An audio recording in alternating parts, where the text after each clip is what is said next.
The following presentation is a gift from the team at Streamline Publishing, publishers of Fine Art Connoisseur, Plein Air Magazine, and weekly newsletters Fine Art Today, Realism Today, Plein Air Today, and American Watercolor, and events the Plein Air Convention and the Figurative Art Convention. We offer over 400 different art instruction tutorials and ultra high-quality video by the world's leading artists.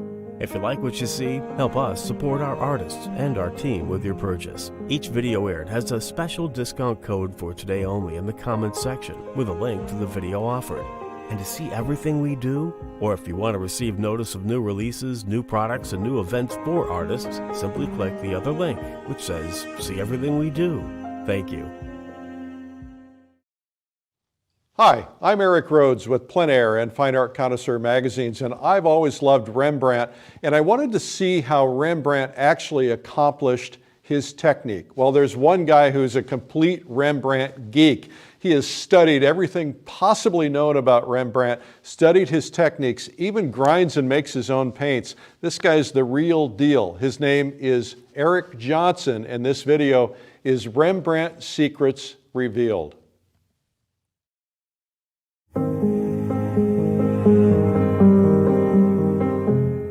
Hello, my name is Eric Johnson. I'm an instructor at the Academy of Realist Art in Boston. In this video, we're going to be copying a Rembrandt at the age of 23. This Rembrandt was done in his early years when he was still a student in Leiden with his contemporary Jan Levens. One of the things that you'll find about Rembrandt is he and all of his other Dutch contemporaries had a very systematic way of working, a very logical order of painting that ensures a success at the end of every work. So in this video, we're going to be completely going over each stage of Rembrandt's working process. That will include toning a canvas or an imprimatura, the umber layer, which is a flat wash, which will invent the drawing and solidify the composition. The dead color, which is building impasto before any early layers or glazes. Following that, the bulk of the work is going to be done in a stage called working up, and that's where all of the magic really happens. In this video as well, we're going to be covering traditional materials that Rembrandt and his contemporaries of the 17th century would have had and employed.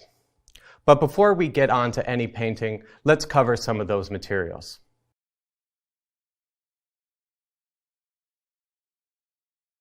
Before you move on to do a Rembrandt or a master copy of your own, I think it's important that you watch this video from beginning to end. That way you can become familiar with each stage and understand it thoroughly before you go at it on your own. The reason being is it can sometimes become a bit overwhelming. Now you'll notice that this video is broken up into many stages, and Rembrandt worked in many stages. He worked by natural light, so the amount of time that he spent on a single picture was actually quite small. Of course, when he had larger commissions, like the anatomy lesson of Nicholas Tulp, the patrons would actually complain that they had to sit for too long.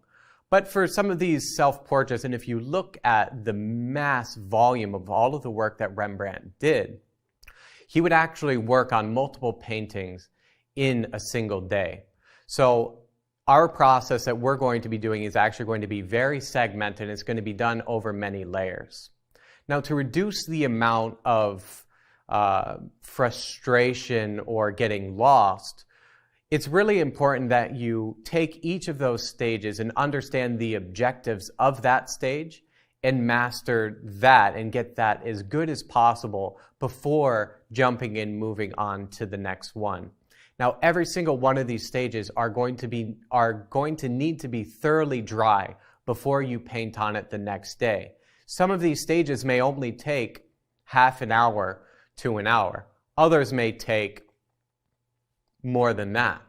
So watch the video from beginning to end and watch each segment multiple times. That way you can understand it thoroughly.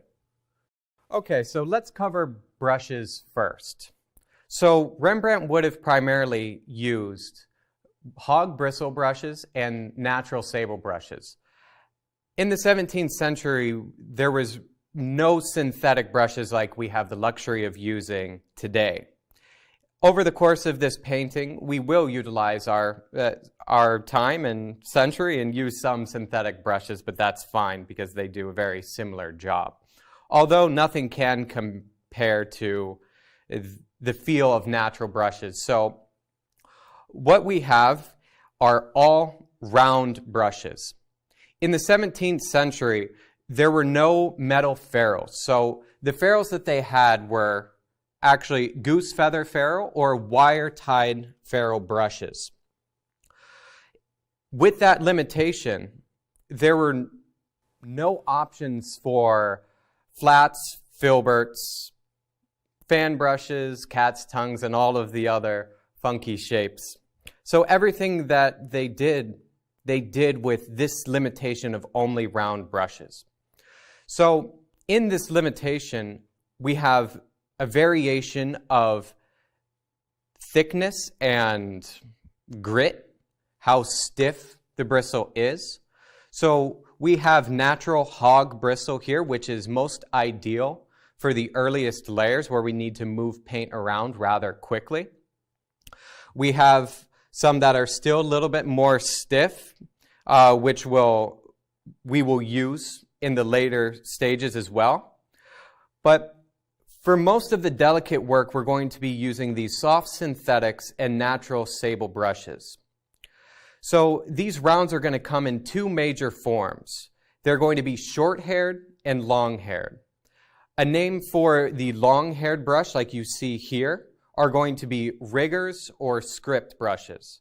If you ever look at a Dürer or Rembrandt, a Rubens, any painting before the 19th century, you can see the calligraphy or mark making of these beautiful long-haired brushes.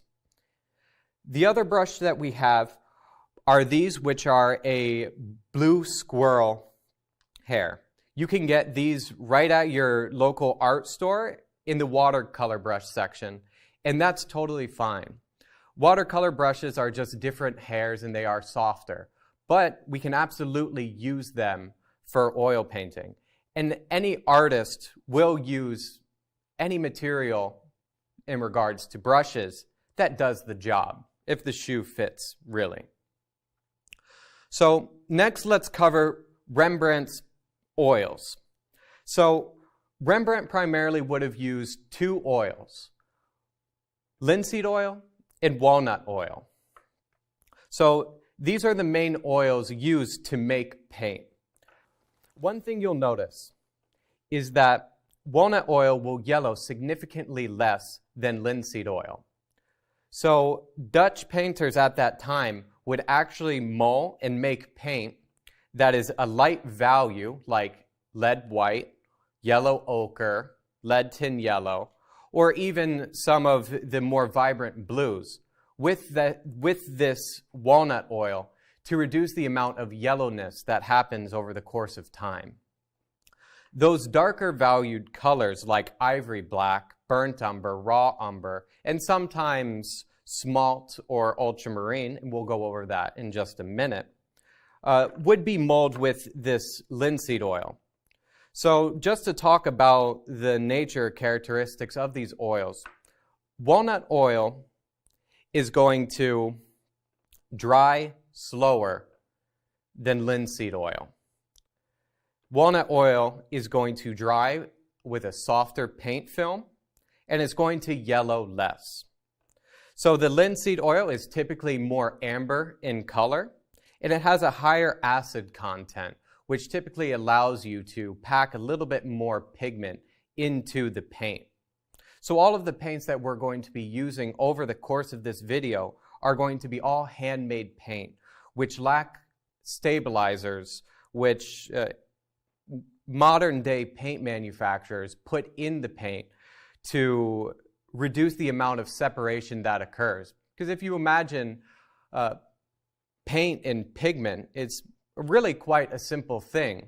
Oil, pigment, mix them together and you have paint.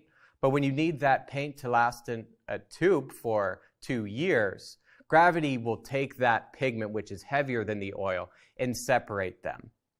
So because of that stabilizer, the paint takes on a different physical character, quality, that handmade paint differs.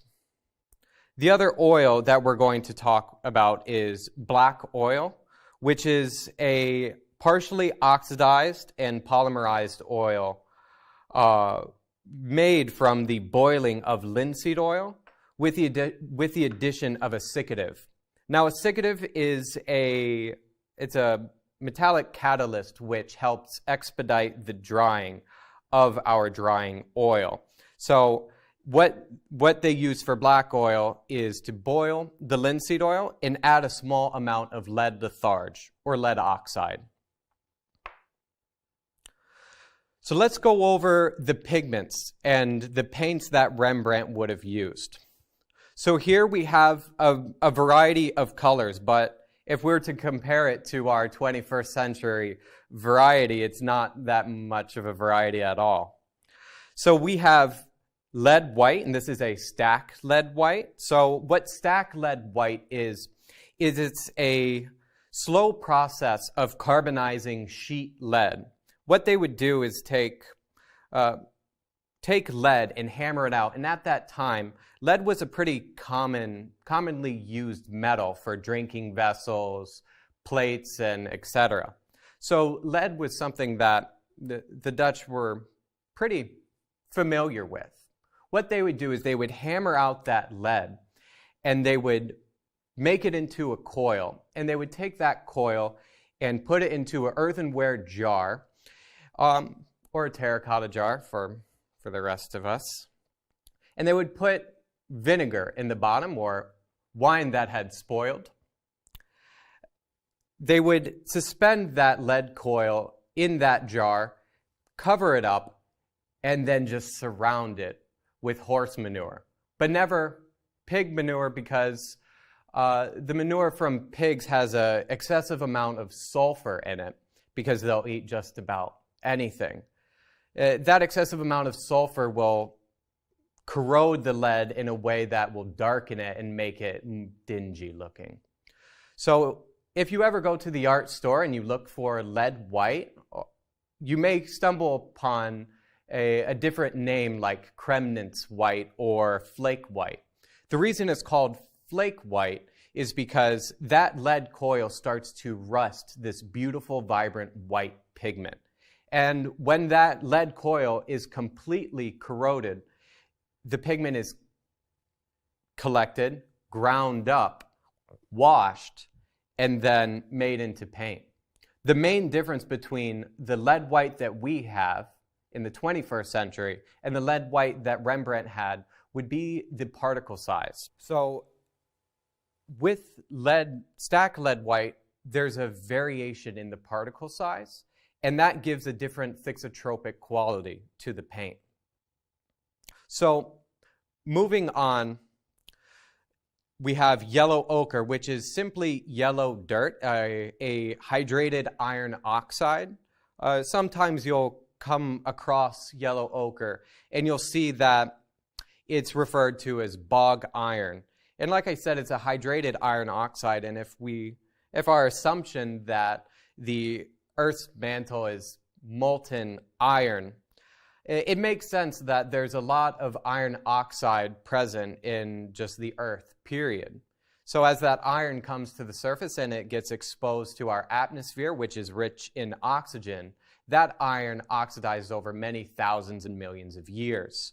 So when that oxidization takes place in the presence of water, or a bog like we said, it takes on this yellow color. Now, this yellow color comes in many, many, many varieties. This specific ochre is actually from Morocco, although there are some of the finest mines in Cyprus off the coast of Greece and in France. So where exactly Rembrandt got his yellow ochre, we're not 100% sure, but chemically speaking, they're just about the same. So moving on, we have Rembrandt's primary choice of red. and this is going to be a vermilion. The Dutch mastered the dry process of creating vermilion, which is a mercuric sulfide pigment. So one part mercury, 1 part sulfur. This red mineral called cinnabar, which was imported from Spain or from China, would then be heated to extremely high temperature. And at that point, the sulfur would evaporate from it, and you would be left over with just a pool of quicksilver mercury. What they would then do is take that mercury and mix it together with sulfur, introduce that to a bit of heat, and put it in a crucible, and it will spontaneously combust and precipitate a beautiful red pigment. Moving on, we have raw and burnt umber. Now, raw and burnt umber are pretty much the same. The main difference is raw umber in its natural form is an iron oxide stained clay containing manganese. Now, that manganese helps give burnt umber its lovely rich color. So when this raw umber is quite literally burnt or heated to an excessively high temperature, it takes on a warmer, richer, fiery orangish quality. And that's because the pigment is calcined and it's dehydrated. So moving on to Rembrandt's primary choice of blues, we have smalt, genuine ultramarine, and black. And I will refer to black actually as a blue pigment because in the high majority of Rembrandt's paintings, he actually used black as if it were blue. So a brief description of these colors. This is smalt, which is a cobalt-doped glass. So they take cobalt ore and roast it with silica or sand. And once that is red hot and melted, they would pour that into a tub of water, and it creates this really interesting, almost blue glass lava rock. This is actually quite light and is easy to grind up. So the grind would be relatively coarse, which made it somewhat difficult to work with. Next to it is genuine ultramarine purified by Cennini's recipe. You can see there's a pretty stark difference in the intensity of the blue. So the ultramarine has a smaller particle size than the smalt, but if you were to take the smalt, and like I said, it's ground up relatively coarse, if you grind the smalt up a little bit too fine, it actually becomes colorless, and it becomes just see-through in an ashy color. So Rembrandt did not have the wealthy patrons that, say, Vermeer did, who wanted that vibrant, rich ultramarine blue. So he would use smalt or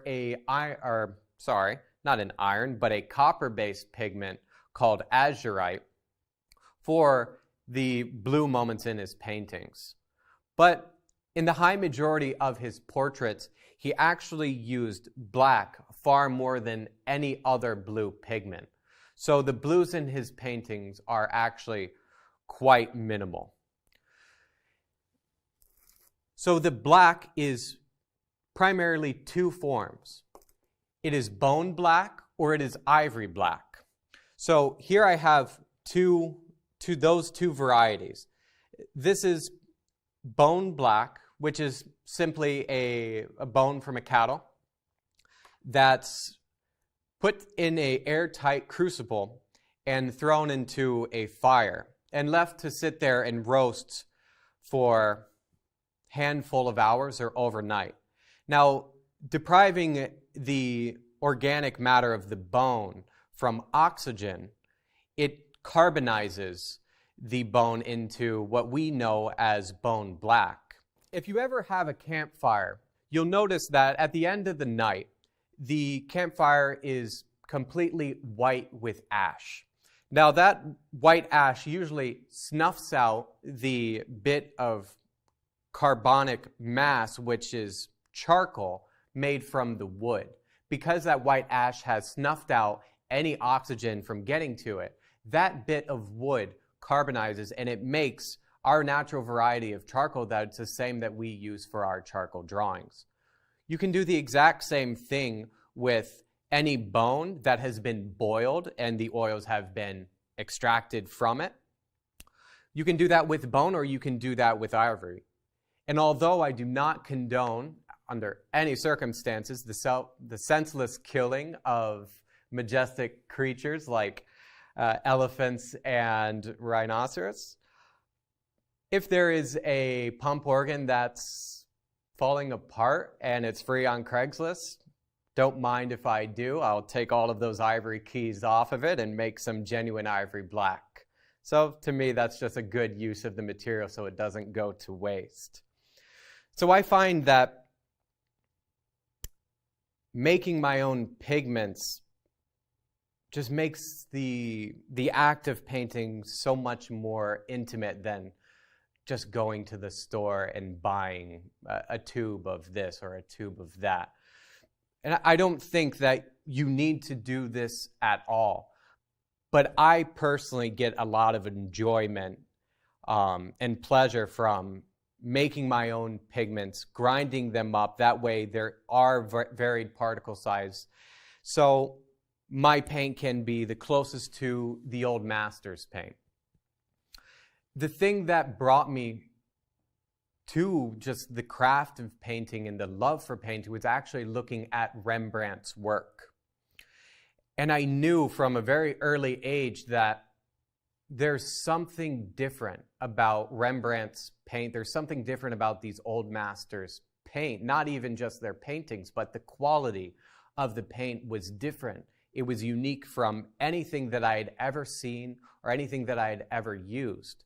So that led me into this black hole of digging for information and reading old treatises from the 15th, 16th, 17th, and 18th, 19th century to just figure out what was the perspective of these painters and why did they paint the way that they did.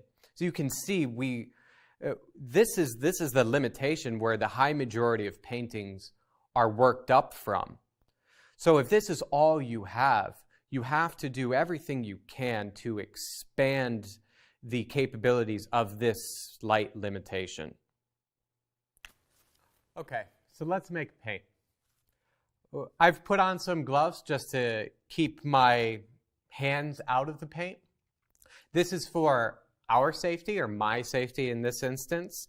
You want to respect the materials and respect the toxicity of the materials and the cleanliness of your clothes, because it's going to be a lot easier to just take these gloves off than scrub the paint out of the grooves in your fingernails. So what we're going to be doing is we're going to be working with raw umber for this entire stage, the underpainting and the imprimatura. So what I'm going to do to start is I'm going to take a small amount of this raw umber and I'm going to put it down. Now remember what I was saying about the strength of the drawing in linseed oil, and how artists would use linseed oil for the darker colors and walnut oil for the lighter ones. So what we're going to use is linseed oil for this. Now, when you make paint, you want to make sure that you have the cleanest oil possible. So if you'd like some information on cleaning the mucilage out of paint, I highly recommend you watch the Dan Graves video where he goes over cleaning the mucilage out of cold-pressed linseed oil. For this, we have some linseed oil that's already been cleaned. So I tried to find the palest linseed oil as possible. What we're going to do is we're just going to take an eyedropper. Since this is a small amount of paint, we need a small amount of oil. One of the things you'll notice about these earth colors is they're pretty thirsty. They want a lot of oil. Now, when you buy store-bought paint, remember earlier I was talking about those stabilizers being in that paint. So a lot of people have the misconception that the store-bought paint is already very lean. But because of the stabilizers that are put into the paint, you'll realize that store-bought paint is actually more oily than the paint that we have when we make it without any stabilizer. Now, artists before the age of store-bought paint knew all of this information, not about the stabilizers because they weren't around yet, but they knew the qualities, the individual qualities of each pigment in each paint and how the particle size in the oil would relatively dictate the characteristics. So what I'm going to do is I'm just taking, and you can see I didn't mix all of the pigment and oil at once. I mixed a small amount, and that's going to stop the paint from clumping up. I'm sure we've all made brownies at one time or another. And you know, if you make brownies and if you pour all of the oil in all at once instead of mixing in little by little, it creates these dense, dark, dense, hard blobs of relatively dry clumps. The exact same thing happens with this paint. So once I have a small amount made, if I were to add more paint to this, it's going to become too dense and it's going to get unruly and hard to work. So what I'm going to do is I'm going to take this and I'm going to add a few more drops of oil to it. And I'm going to make this paint a little bit more oily in preparation to add a little bit more pigment to it. Once we have the rest of this pigment incorporated into this body of paint, what we'll do is we'll take this muller and we will spread it out. That way we can get a nice thin paint film. We get the oil to surround and cover each individual pigment particle. A palette knife just does not have the pressure and grit to allow you to do that. So this can be a laborious task. And usually this was not the job of the master artist, the head of the studio or the workshop. This was the job of the apprentice. So when Rembrandt was studying with, say, Peter Lastman, he probably was the one who was making Peter Lastman's paint. So every artist would have to do this at some point or another. Whether they decided to continue to do it, it all depended on if they had a workshop and enough students, which Rembrandt had almost too many students, which is one of the things that led him into debt and ended with him in bankruptcy, other than his extravagant spending on things. So you can see little by little the thickness of the paint keeps increasing, and I'll add little by little few more drops of oil. One of the things that I do know, based on experience, is that you want to have the viscosity of the paint, or the apparent viscosity of the paint, thicker than you want before you mull it. So I don't want this to be as oily as I want in the end. I want this to actually appear a little bit stiffer while I'm working the pigment into the paint with the palette knife.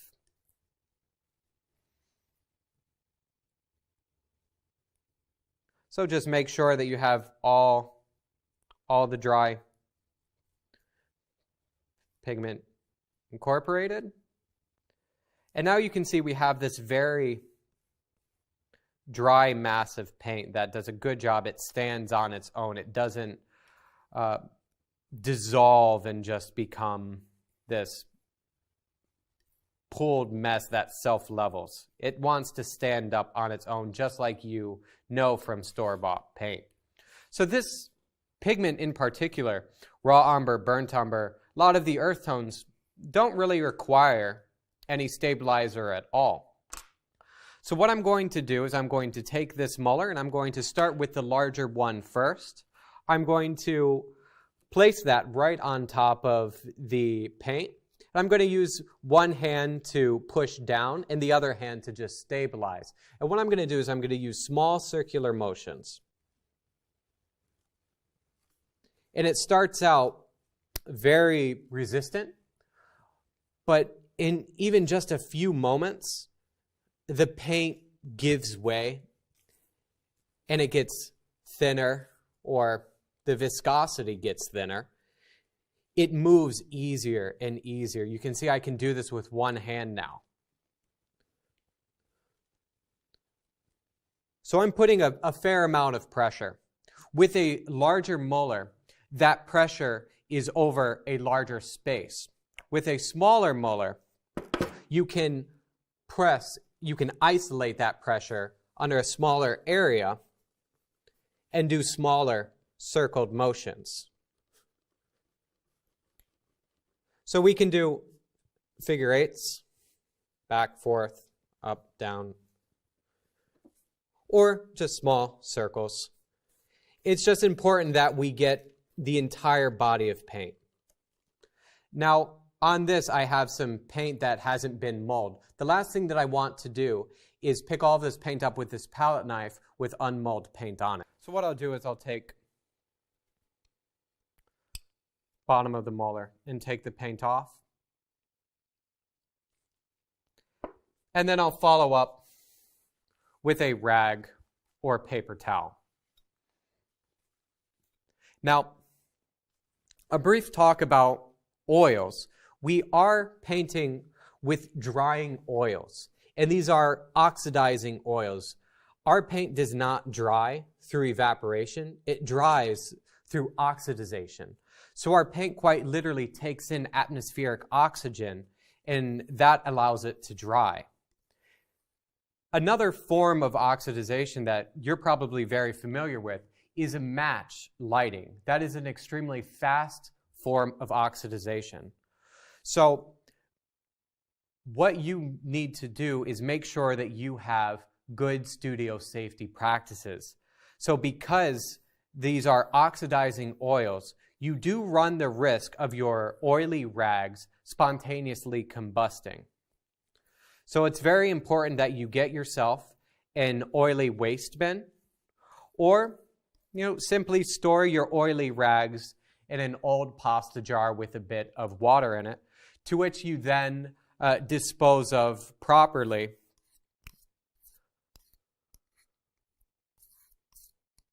Not by throwing it out if you have toxic chemicals, but looking online and seeing when hazardous waste is picked up in your neighborhood, or if there's a hazardous waste disposal location. Sometimes they'll pick it up, sometimes you have to take it someplace, but we only get one Earth, so it's not the best idea to be putting lead and cadmium and arsenic and mercury in the environment. So you can see now the paint has a very nice consistency. It's not too thin and it's not too thick. So what we're going to do is we're just going to take a little break. I'm going to clean this up and then we're going to go over the imprimatura and toning the canvas.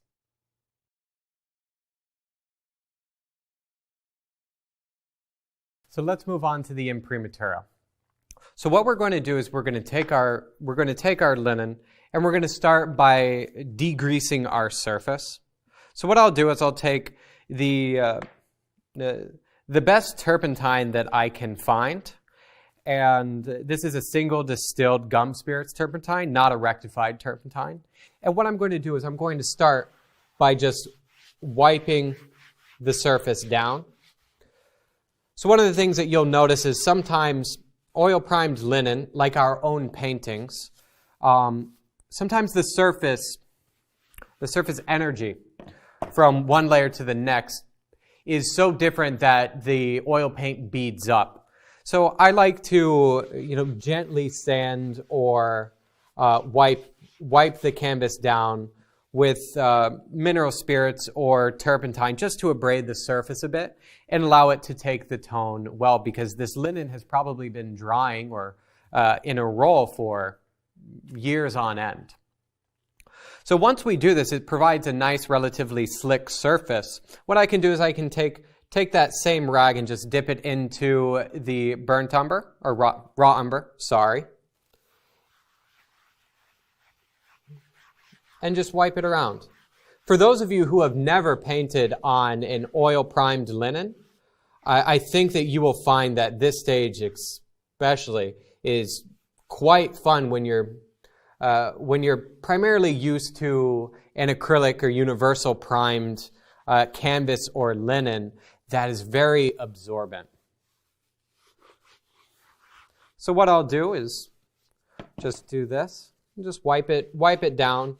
I don't want this imprimatura itself to have too much character. When I say character, I mean strong strokes, slashes through it. I want it to be relatively quiet, lacking high contrast in the marks that I'm making, because I don't want those to get in the way of my observations and my statements that I'm making later on.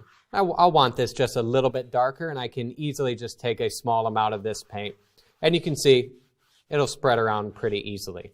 One of the things that I would probably discourage is the use of doing this imprimatur with excessive amounts of OMS, mineral spirits, Gamsol, they're all petroleum distillates, or turpentine. The best thing that you could use is lavender spike oil, and that's because it's not going to damage the paint. These mineral spirits, these paint thinners, have a bad relationship with oil, and they actually damage the integrity, the strength of the oil. Because this is so thin, it's not too much of an issue at all. So we're going to let this dry for about a week or so, and then we'll get into the painting.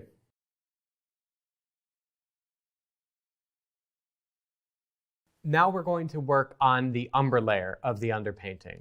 So this is where a lot of the inventing happens. So what we're going to be primarily doing is working out the largest proportions in the simplest way. So our main objective is to simply separate light from dark in a mass of one dark mass, and the light mass being the tone that we have for the linen that we did for the imprimatura. As you can see, I've made the exact same paint that we had in the last section, just raw umber. So if you make this, or if you buy a brand that is maybe a little bit too lean or too stiff and you want it to have a little bit more flow, I recommend adding a drop of linseed oil, but emphasis on a drop. Not much at all, because the last thing that you want is this beginning layer to be overly fat or overly oily, because that'll make your painting crack, and it will resist upcoming layers, and then you can have things like delamination or alligatoring in your later stages of paint, and that's the last thing that we want, of course. So I would refrain from adding any mineral spirits or turpentine to this, because this pigment itself is quite thirsty, and thirsty, I mean thirsty for oil, so a drop of oil isn't going to hurt it at all.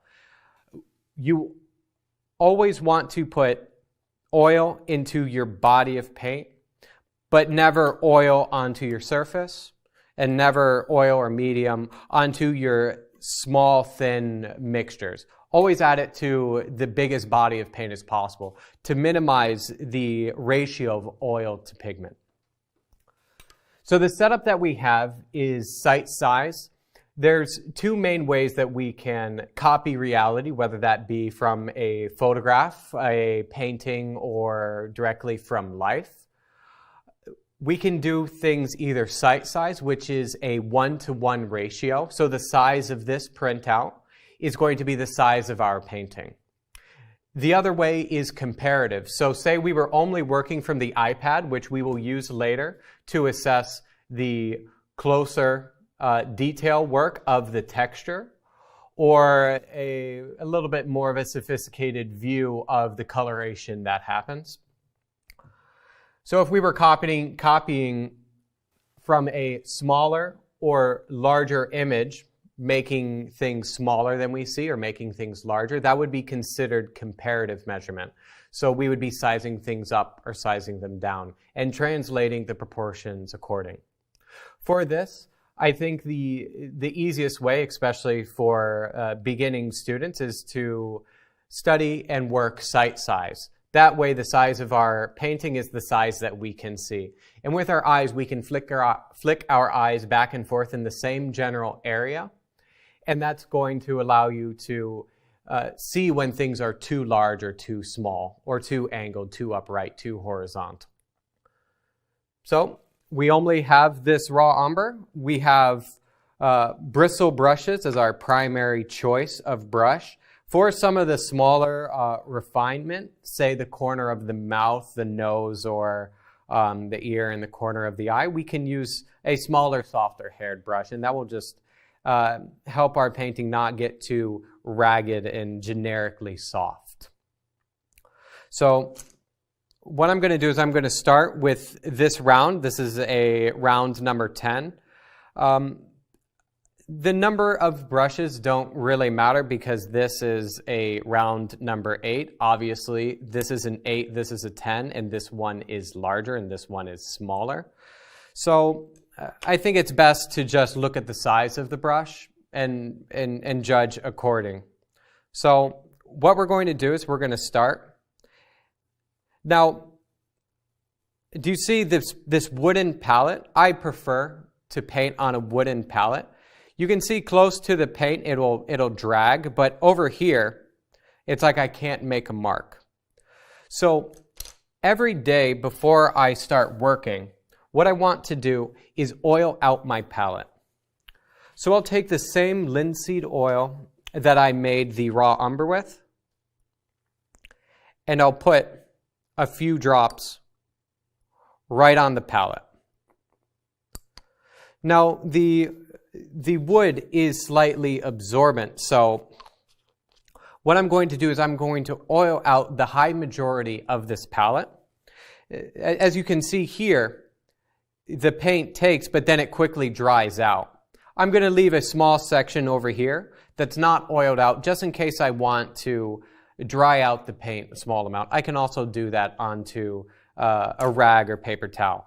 But I want to make sure that this is a nice slick surface to paint on, to mix my paint on. You want to make sure that this layer of oil is also quite thin. So doing that, and I'll just, just like we mold the paint, just small circular motions. It's really important that you don't add too much oil to your palette because then your paint becomes over oily. We'll be oiling out the palette every day before we work. So now when we take our paint, we can see we can make marks and the paint will flow. What I have prepared is a handful of rags, and that's going to allow me to erase areas where the paint should not be. So the lightest values are going to be the tone of the linen. I'm going to aim to not darken into what is going to be the background of our painting as well. So what I'm going to do is I'm going to start by mapping out the largest proportions that I can see. So I'm going to take a small amount of paint. I don't want to grab paint from the top.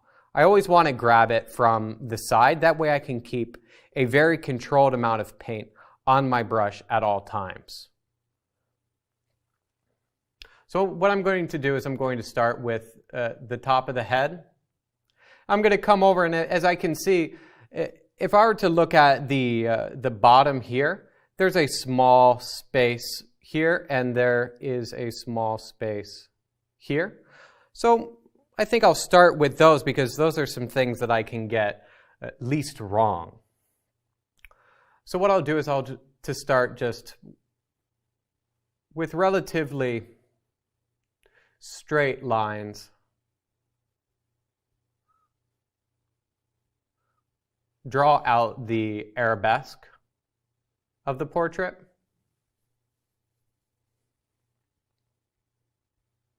I'll aim to build this up as a unit as much as possible.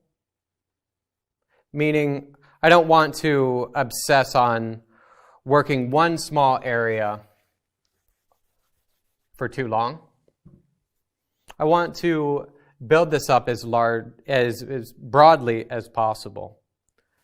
So one of the things that I'm finding is my paint is seeming a little too dry. So what I'm going to do is I'm going to add just a few drops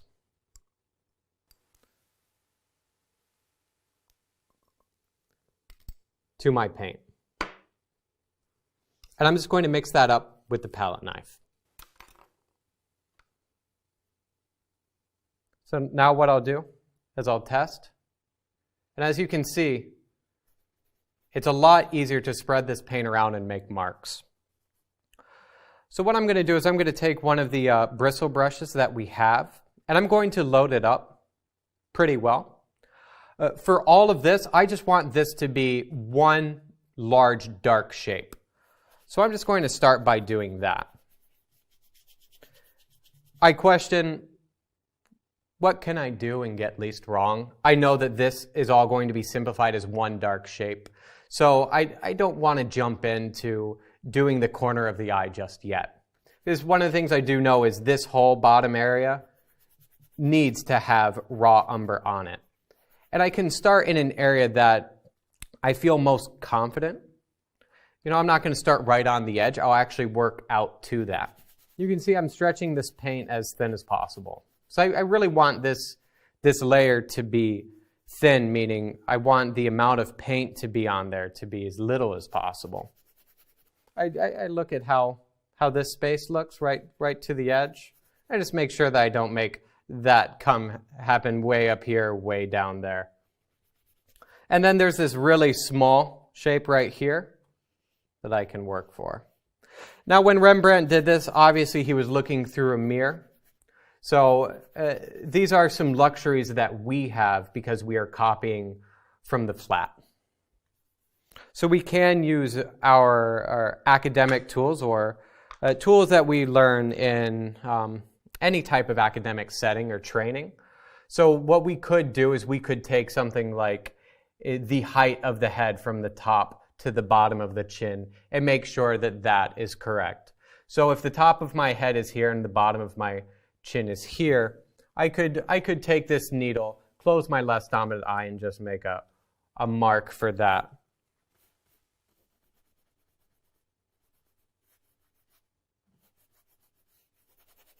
I want this mask to be as flat as possible.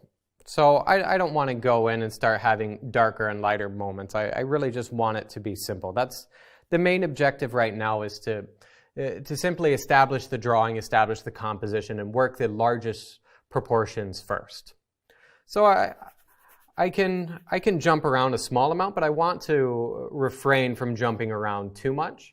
But the next thing that I know is this whole side of the face is primarily in shadow. We have that nice Rembrandt lighting, this little triangle of light that illuminates the other cheek.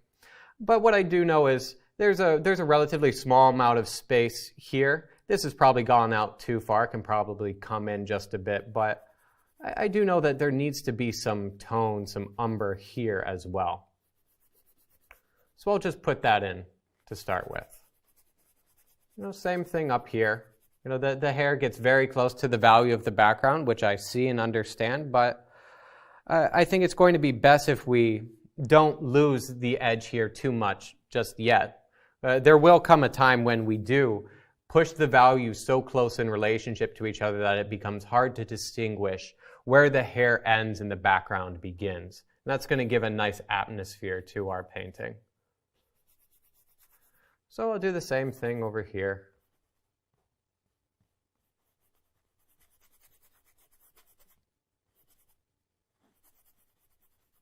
You notice I haven't even really put much information in for the face at all yet, and it's because it's all surrounded by this dark information. So, why put it in yet when we don't even have the large shape correct? So I'm most concerned about the largest possible shape that I have. So I'm just going to simplify this and just make this all a dark shape.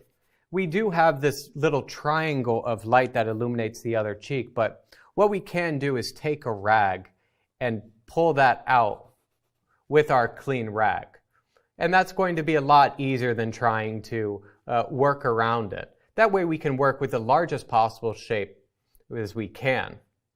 So I think we'll simplify these things together. Even here in the underneath the chin. Now let's just get it covered. Now, one of Rembrandt's most prominent pupils, Hoogstraten, wrote a treatise where he described the objectives of these earliest stages and how broad and how simple they were.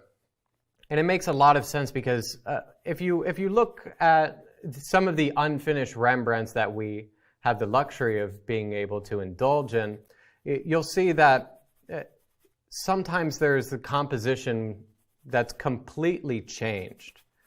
And keeping this simple just allows us to have the freedom to change and move things around freely. You can see I didn't start right on the edge. I started about from the middle, and I can start to work out. What I'll do is I'll just run over this at a consistent angle just to simplify and bring it together. So now what I can do is I can take my rag. Now if your rag gets too dirty, one of the things you can do, I like to roll my rag into, I just keep folding it. That way I can keep going to a clean spot. If the paint is a little bit too dry, one of the things you can do is just take a small amount of oil and dip the corner of the rag in a small amount of oil, not too much though. And what that's going to do is it's going to allow us to clean up that edge a lot more thoroughly.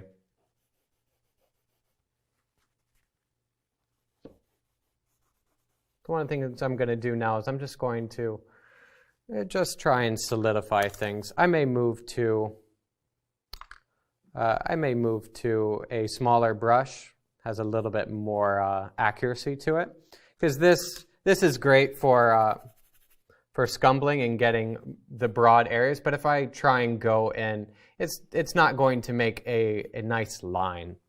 Not that we want to keep this overly linear, but we do want to have a higher amount of accuracy once we get into the features. So I think it's very important that from time to time you take a moment and you actually step back. Because when you are so close to your subject, your printout, it's going to seem distorted when you're trying to take observations back and forth. So I'd say a handful of times throughout your working day, maybe every 5 minutes or so, to just step back and flick your eyes back and forth to judge the proportional relationships. So I can use a very similar motion with this brush as I did with the other one. But when I need to make a mark, it's just going to give me less of a ragged edge.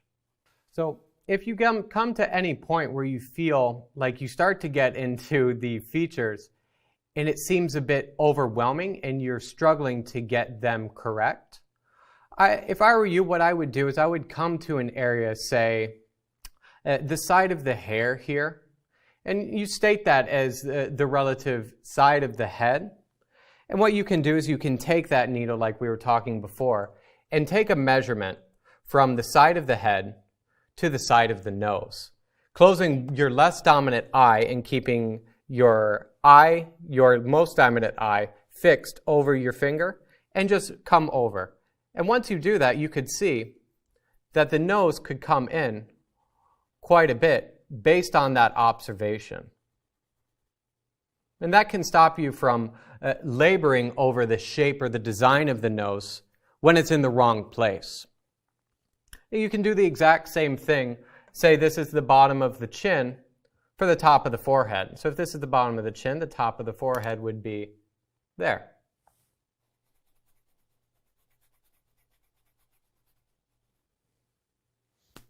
It's okay if things get a little broken because we can always come back and clean them up with our rag.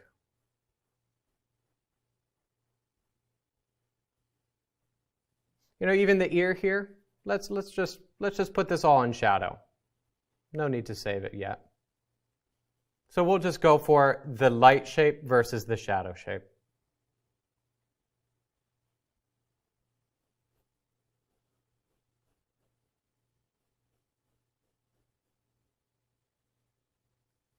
I think one of the hardest things is getting over the awkward look of starting a picture. Sometimes it feels like you come to this stage and there's no hope because things take on such an awkward appearance. But I think it's really important that you trust yourself and trust your ability to draw and use whatever tools necessary to correct that drawing and not get overly hung up on this looking perfect right away. No, this we can just bring this in because I see there's this kind of rectangular shape. You know, we just really want the big look at this point. Just separate light from dark. You know, this, I can even just make that a little bit larger, blow that out a bit, and then come back and clean it up.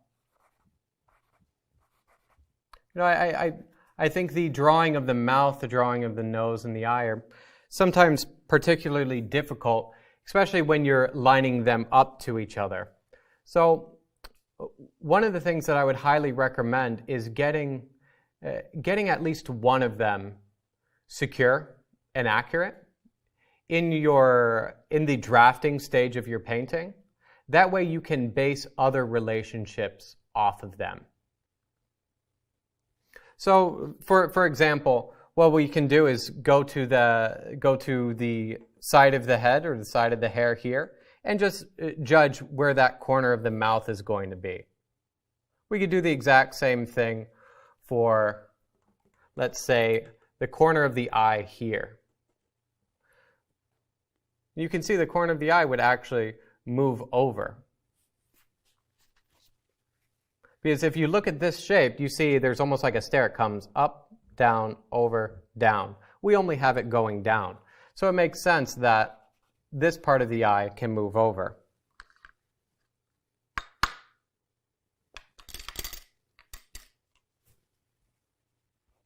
Now, as you start to work on this, if your imprimatura hasn't been drying long enough, this tone will start to come off really easily and very quickly. So that's why it's important to let it dry. But if the imprimatura starts to come off a bit, it's okay. It's not the end of the world by any means. So when I look at the ear and I look at a horizontal alignment, the shadow of the ear is almost perfectly in horizontal alignment with the bottom of the nose. So I can tell that this is going to have to move up. Because we also need more space between the bottom of the ear and the collar. So let's go ahead and just get this filled in a little bit more. If we take a little bit too much space from the collar, what we can do is we can always just come back out and pull it out.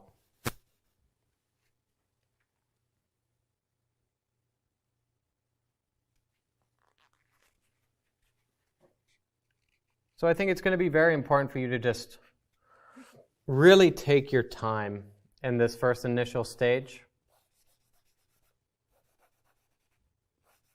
You definitely can get these proportions correct. You just need to spend time with them and not jump into the painting with the assumption that you need to make it perfect with every single mark. You can see this shape is much more similar to the copy than here. So let's just use that to our benefit and just spend a little bit more time getting this area a touch more refined to educate us on the face, as we start to move these proportions around.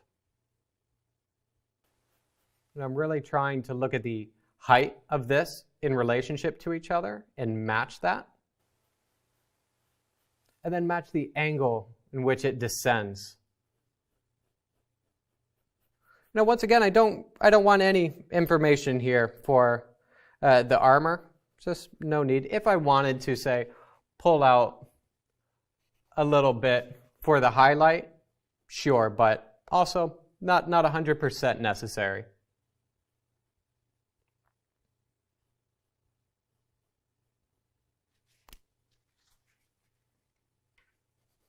So remember, we were talking about the ear being in relationship or in alignment with the nose, and we can just bring that up.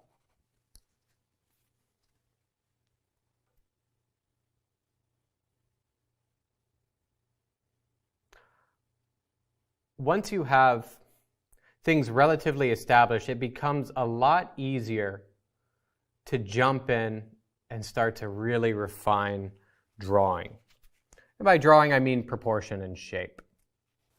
We have the eyebrow, and it comes relatively close to the edge of the side of the head.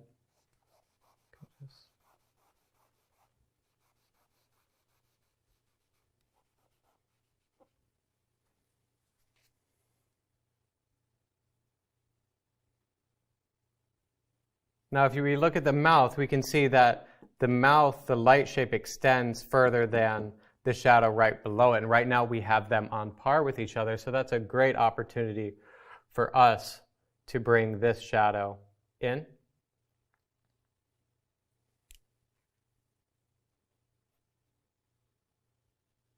And once again, if we go a little bit further, we can always come back with our rag.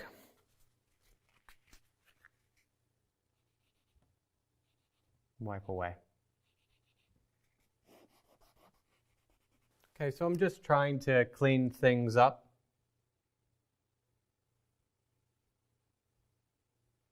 You can see the painting starts out almost in a mist or a fog, and little by little the shapes become more and more refined.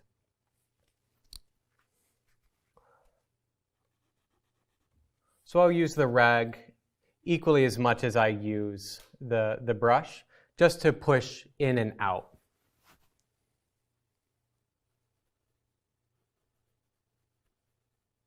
It's really important that you just, once again, take your time with this drawing, with just working the shapes. You can see we haven't even shown the separation of the hair to the side of the head. We're just treating this all as one large shape.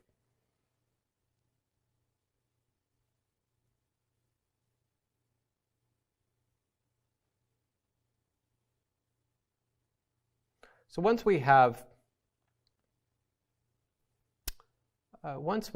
our shapes a little bit more crisp, what we can do is we can start to go in and start to refine, start to take a little bit more of definitive measures. So I'm going to take and go from the bottom of the chin, or the bottom that we have established here, and look at the top of the brow.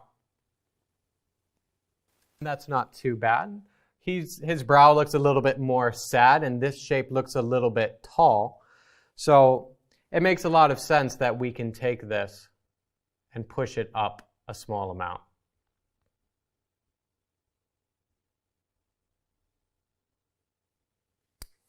So the next thing that I'll do is check where the bottom of the nose is in relationship to the exact same point with the bottom of the chin. And I'll go to the bottom of, or the top of this light, or the bottom of the shadow. That's looking pretty good. I'll do the same thing for the crease in between the top lip and bottom lip. And that's not looking too bad either. What is a little bit awkward is how generic I have the lip. So it's going to be important for us to get in there and really look at the specificity of those shapes and articulate them as such. So what I'm going to do is I'm going to have another rag.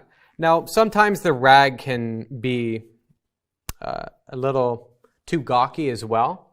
One of the other things that you can use is a makeup sponge. You can get these right at CVS, or you can order them online. It's important that you get one that does not have vitamin E infused in it, because vitamin E is a non-drying oil, and the last thing that we want is our paintings to not dry. But these will really thoroughly remove paint. So remember, we took the top of the brow. Let's look at the bottom of the shadow of the eye and see how that is placed. So that can come down just a little bit more.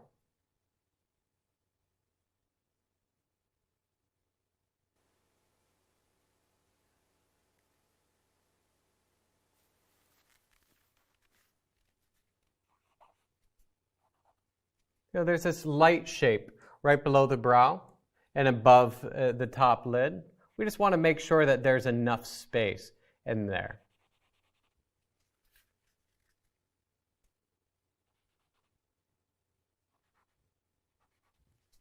You know, Rembrandt's eyebrow it travels uphill and it descends downhill right about here. And I think our descension point is a little bit too far to the right. So what I'll do is I'll let it travel uphill a little bit more to accommodate the size for this shape that we were lacking.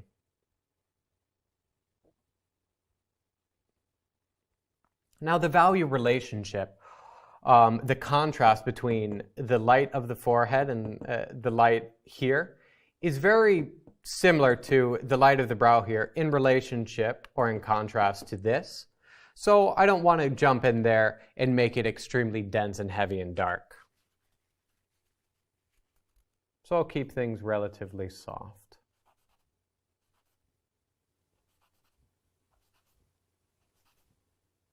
You see, we quickly open up that space. There's also the lid that we're missing. So what I'll do is I'll put a little bit more tone. And I may actually come in with the makeup sponge, which will allow me to get in there with a little bit more dexterity. So the next thing that I want to do is start to clean up this mouth. And I think the makeup sponge is going to be really useful for this, so I'll use it on its corner just to pull the paint away a little bit more. We can follow that up with our rag just to thin out that lip. At this point, I really just want to get back, take a step back to the point that is 2 to 3 times the distance of the height of my painting. That way I can see it without any visual distortion. And I may paint with my arm extended out further, instead of standing so close to the painting for too long. So it's really important that you're conscious of the visual distortion that happens when you stand too close to your painting. So what I'm doing is I'm just taking my time. You know, since I have such large and simple shapes, I can really focus on just the drawing, just the shapes. And you see, I rarely have to go back for more paint because there's plenty of paint on my surface. So I may make, there's this really rich dark moment there, and I may make that a touch darker just so we can start to see the overall proportion of his head as we get our shapes a little bit more refined.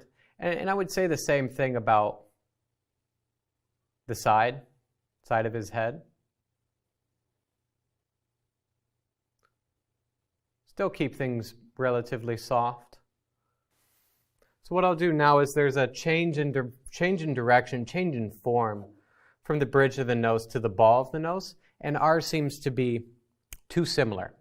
So what I'll do is I'll try and pull out the ball of the nose slightly to the right, because we can say that the side of the nose here is further to the right than this light or this light in a horizontal alignment. And right now it's seeming like this and this are pushing close to a horizontal alignment. So what I'll probably want to do is push this in and push this out, just to work on the likeness and how these features align with each other.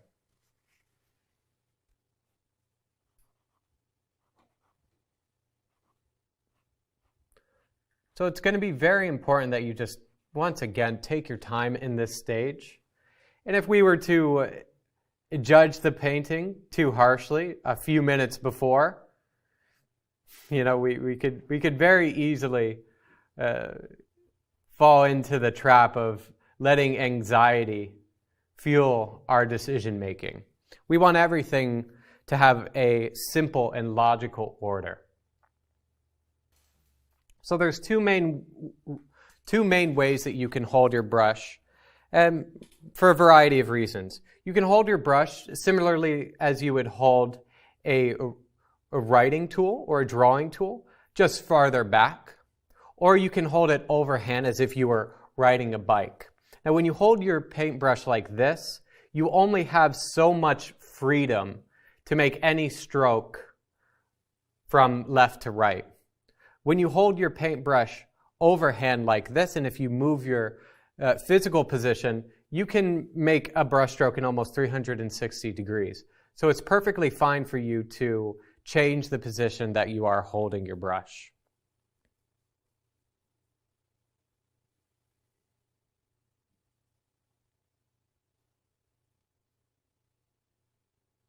And I'm really trying to best surmise this information. I'm not trying to decorate it too much with unnecessary detail. Really just working on getting the likeness correct.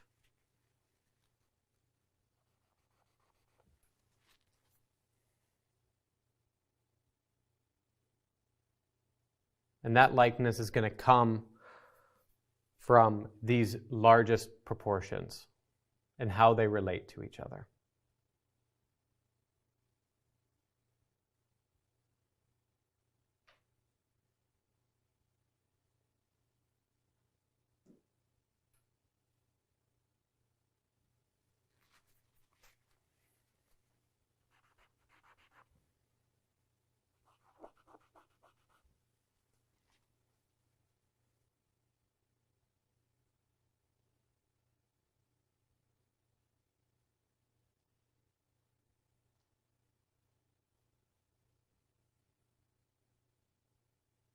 One of the things I notice is this angle is not as vertical as I have. It tips more, and this is not as squared off like a right angle. So I'll come in, once again, with the rag, and I'll pull it up and away. So when you are rendering form, when you are creating the illusion of form on a two-dimensional surface, a flat surface, it's going to be very important that you follow by a few set of design principles. One of them being your exterior contour must always be convex. The exterior contour must never be concave. It must be convex and bulge out into our space. While the terminator line, where the shadow ends and the light begins, should be relatively concave in relationship to the convex nature of the exterior contour. That nature alone will give your work much, much more of a believable sense of volume. If you like, especially Da Vinci and Michelangelo, and if you look at their drawings, if you look at their paintings, their exterior contours are almost exaggerated. Well, they are exaggeted. Exaggeratedly convex. Forms meeting forms meeting forms.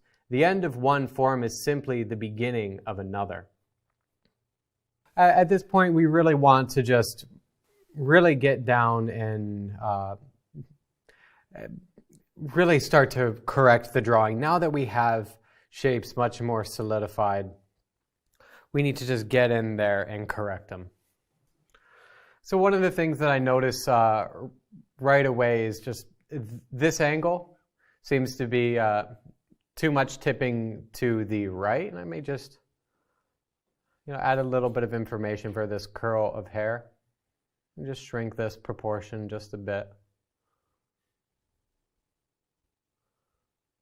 The ear, I think, can still move up to just give us a little bit more space. We're just going to keep this as simple as possible. So we just want to get the relationships of these features correct, how they align with each other on vertical and horizontal alignments.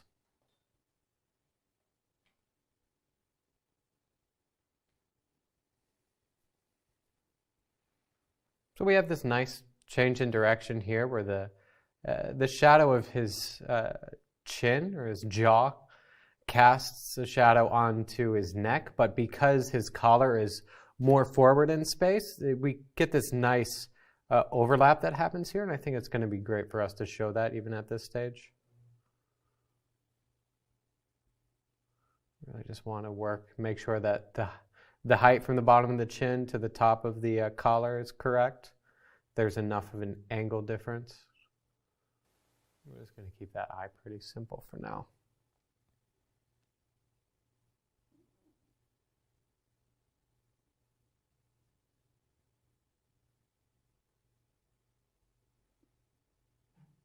I think as your drawing gets more and more tight or refined, it's going to be even more important for you to take a step back more and more. It's very, very difficult to correct the drawing when you're not stepping back at all.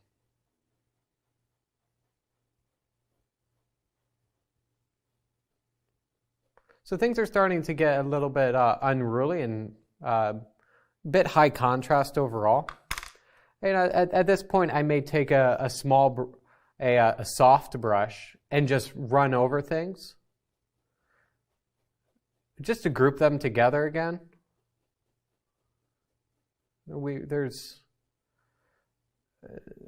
There's something to be said about keeping these shapes as broad and as free from contrast and unnecessary contrast.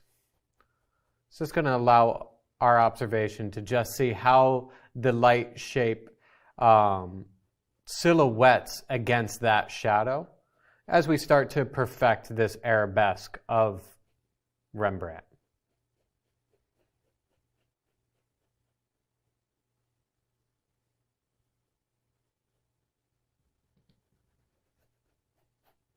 You see, as we do this, it actually lightens the value, which isn't a bad thing at all. We want this layer to be as thin as possible. So we don't want to commit to any brush strokes at this stage at all.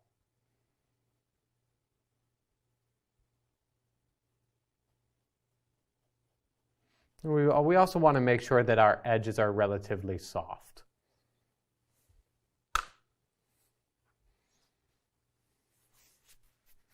Our Rembrandt's smiling a bit too much, so let's bring that down.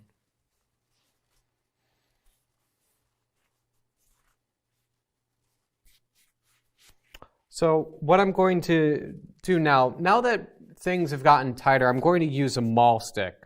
The virtue of the maul stick is primarily to keep my hands out of my painting.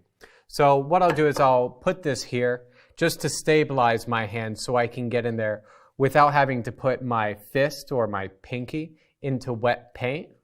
And it just stabilizes my hand so I can make a more refined adjustment. This can be a removal mark or applying paint. I'll use the maul stick more and more as time goes on. So I just want to be conscious about getting my hand into my painting. So I've picked up a smaller brush, and that's just allowing me to get in here and tighten up these edges. Just move with a little bit more of a thoughtful hand. I'd really like to get into the eye and address the drawing of the lid. So we can take another brush that is clean, one that has relatively springy bristles. That can be a synthetic or a hog bristle, and we can actually shimmy our brush back and forth to push the umber back to correct drawing. We can use that as opposed to using the rag or the sponge. You can see I can just push these around and it'll create a nice, relatively soft edge. I think this area would definitely benefit from some of that treatment. But it's not going to remove it altogether, so when you do need to get in there and really remove something, go in with the sponge or the rag. But if it's a very slight push, you can take that other brush and push it back or forth. So I'll even come into the ear and just work the shape as it comes down and over. Now I'm just going to lose the shadow shape. You can see there's a small shadow shape right below the ear, and I'm just going to lose that into the body of tone that we have here. We'll definitely find that again later. If in your copy you'd like to put that in earlier, that is totally fine as well. I personally like to leave my drawing as loose and open as possible. But when you're working on your own painting, your own master copy, or whatever it may be, you definitely have the choice to add as much or as little as you deem necessary. Although I will say, when in doubt, less is more.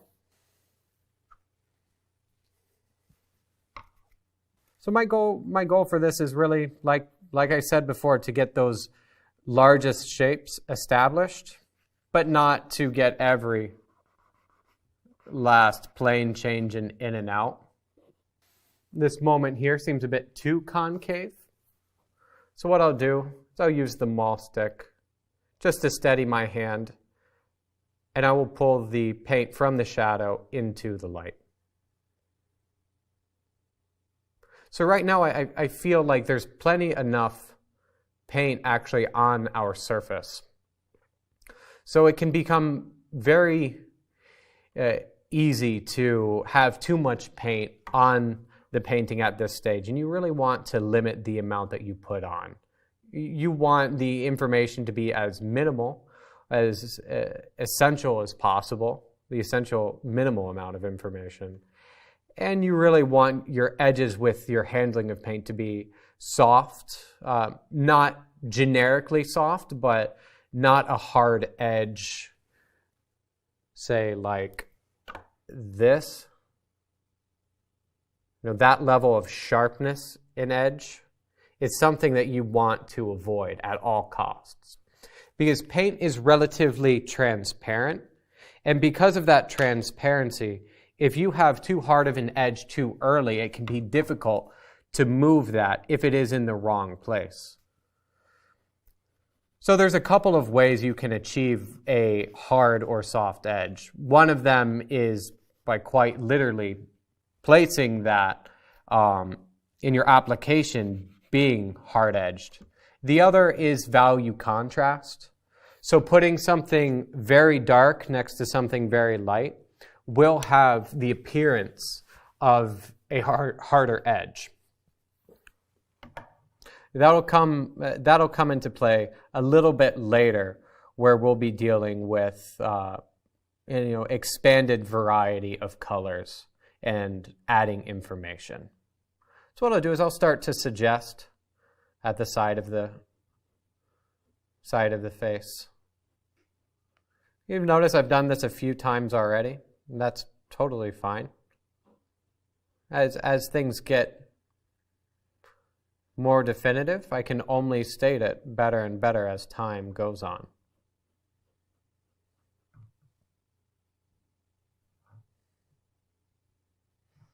but I'm not afraid of losing information at all.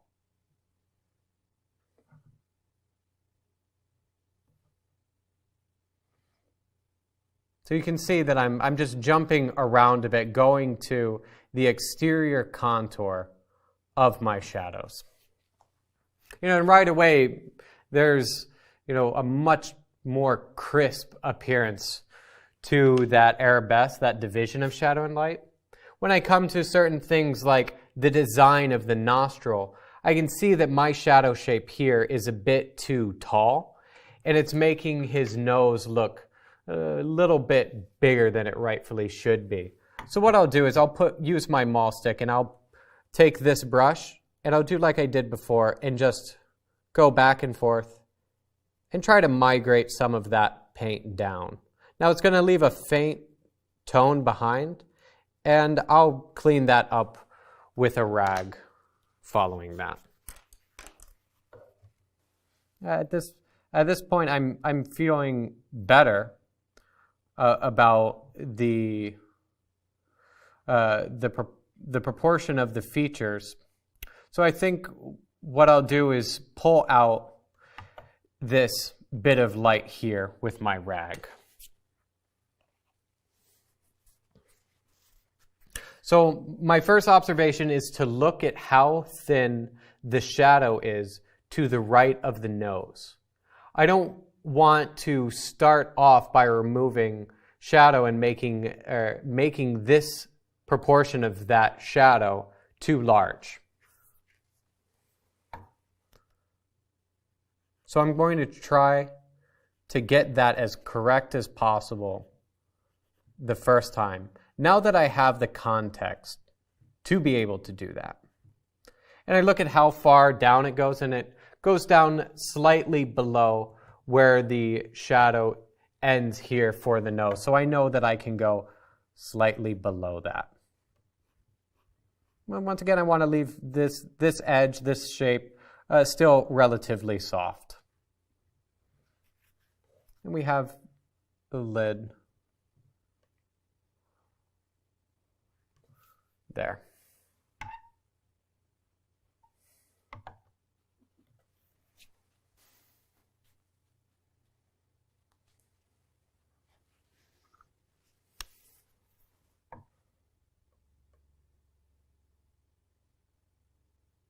Now I'll follow up with soft brush just to solidify the information, just bring it together as much as possible.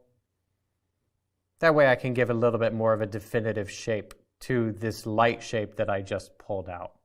I'll do the same thing. You can see it does a great job of slightly lightening those shadows. I don't want to overly commit to too dense or dark of a value too soon. We have time to build these things up.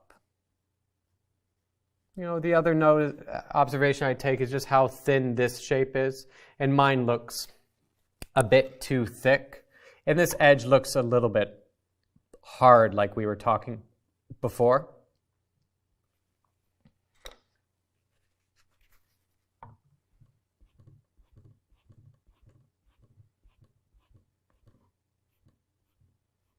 So I can thin it out from both sides.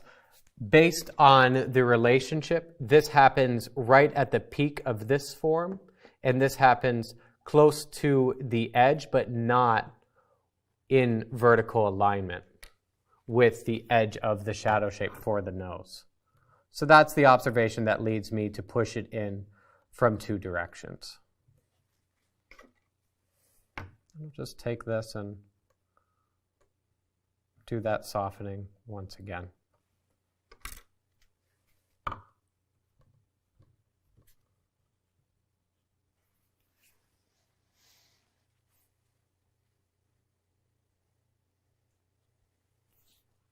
Now I'm going to go back to the mouth and just correct the top contour, because the amount of space between the bottom of the nostril here, and the top contour of the top lip, they seem a little bit close together at the moment, meaning this space looks a little bit small or short. So what I want to do is correct that by solidifying the drawing of the nostril There's a plane change that angles upwards. And then there can be a little bit more dip into the bottom lip, or the top lip, sorry.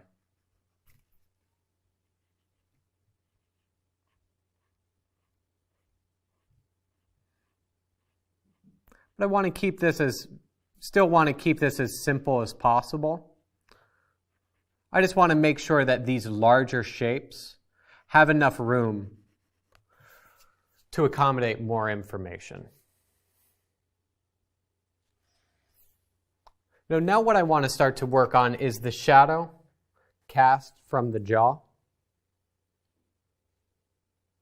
There are two types of shadows in this case. There are the form shadow, which right here, when the planar orientation of the jaw turns far enough away from the light that it becomes shadow. And then that change in plane casts a shadow onto the neck. So this is going to be the form shadow, and this is going to be the cast shadow. Following this, I really want to spend a little bit more time on the collar and just make sure that the foundation that I have is appropriate for the additional information to come. So I make this a little bit more broad. I'm going to keep the boundary between shadow and light a little bit more soft than it appears on Rembrandt as well. Just because this is just the umber layer, we just want the big proportion of it, the big shape of it. So one of the things that I want to avoid is the collar has this appearance of tassels almost. I don't want to try and draw all of those at this stage at all. Right now my lips look a little bit long, the distance from here to here. So what I'm going to do is I'm just going to judge the relationship of the nose, the shadow that it casts onto the upper lip. Just make sure that both of these are correctly placed. Because if I look at the distance between the end of the lip and the end of the neck, that seems like it is possibly even too short. The last thing that I want to do is mess up any good proportion that I have. So what I'm going to do is I'm going to push some of these things to the left, and I'm going to bring the corner of the lip and bring it to the right to minimize the amount, because I don't want to bring this in and then make this distance too long.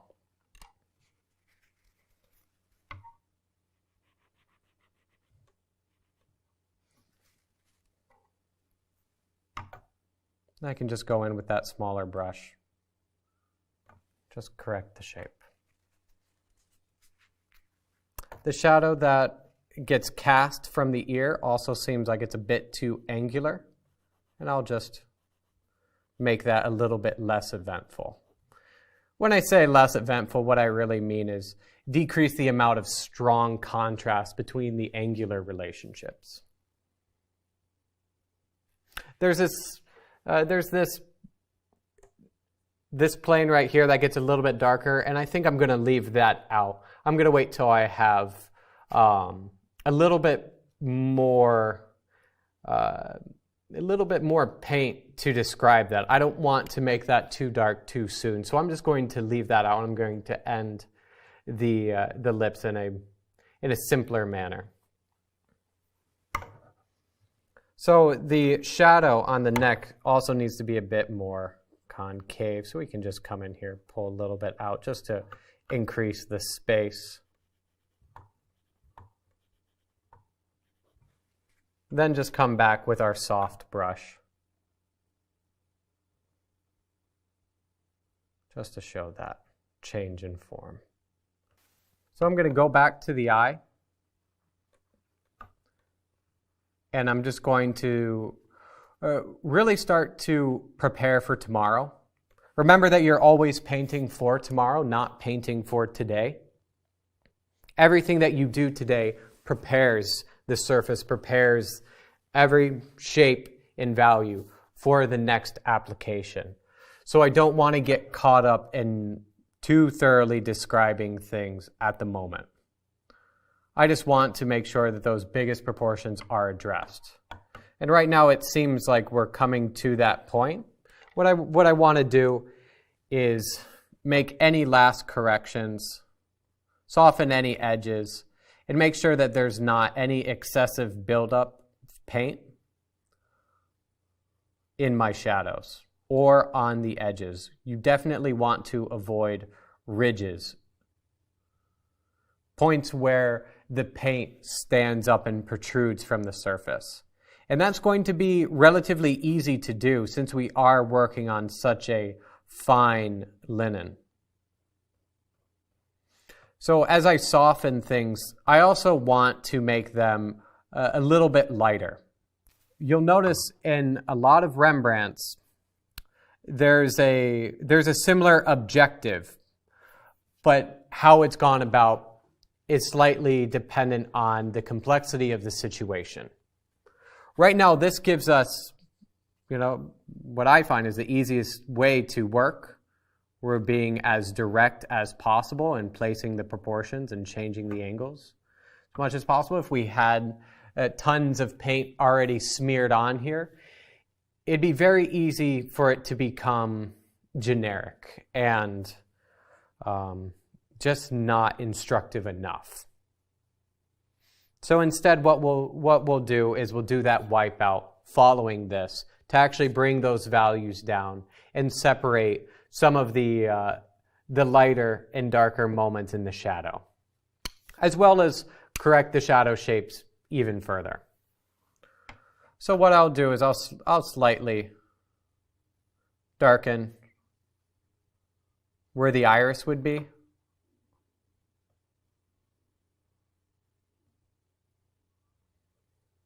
Just in preparation, because I may make other things lighter. You can see just by shaking your brush back and forth, you can easily make a change in value in that shadow shape.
Hey, would you like to win a beautiful painting worth almost $3,000? We've got a beautiful Joe McGurl plein air study that he's done of the sunset in Maine. It's gorgeous.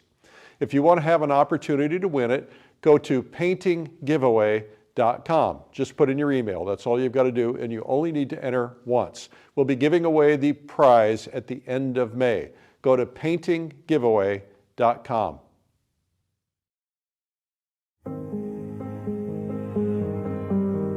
Rembrandt, considered one of the greatest artists in history, and known for his lifelike and expressive portraits. Rembrandt created mood with dramatic light, thick paint, and thin glazes. This year, the world is celebrating the Year of Rembrandt, marking the 350th anniversary of this great master's death. And yet, artists around the world are still studying his work to inform their own, trying to understand his techniques to give life and drama to their own paintings. Countless numbers of artists, whether students or professionals, have copied Rembrandt's work in order to better understand how and why his work is so historically significant. Yet few ever really figured it out because of his unique layering approach, which made him the master's master. In honor of the Year of Rembrandt, and because so many artists want to understand Rembrandt more, in conjunction with Fine Art Connoisseur magazine, we began a worldwide search to find the one artist most capable of understanding and teaching Rembrandt's work at the highest level. That extensive search of the world's best Rembrandt copyists led us to an artist who has not only mastered the art of creating Rembrandt-style paintings in his own work, he has scoured ancient texts in foreign languages in order to understand every small detail. From how Rembrandt created his paint, how he prepared his canvas, how he layered paint, even how he used a simple technique to rough in the first layer without requiring a lot of drawing skill. Our search led us to a young artist who has spent the last decade obsessing about Rembrandt. And once you see him paint or listen to him talk, you'll instantly understand why we chose him over hundreds of other artists to be your teacher. One of the things that you'll find about Rembrandt is he and all of his other Dutch contemporaries had a very systematic way of working, a very logical order of painting that ensures a success at the end of every work. In Rembrandt Secrets Revealed, artist Erik Johnson is going to show you everything that Rembrandt did that, without knowing it, would make him a timeless legend. You're going to see it all as Erik demonstrates a complete start-to-finish Rembrandt painting titled Self-Portrait at age 23. And if you compare the original side by side, it's amazingly accurate. You can observe and practice each and every step so you can create your own Rembrandt paintings. Or so you can give your paintings drama by employing Rembrandt's techniques. 7 full hours of detailed instruction that is easily understood by beginners and pros alike. All throughout the film, Erik includes information on the paint and materials used during Rembrandt's time period and suggests modern alternatives. You'll also hear many historical painting facts and tips that will help deepen and enrich your knowledge. You'll treasure this video because of the knowledge and skills you'll develop to increase your significance as an artist. Available on DVD or digitally to view on your computer, tablet or smartphone. In celebration of the official Year of Rembrandt, Rembrandt Secrets Revealed with Erik Johnson. Order yours today.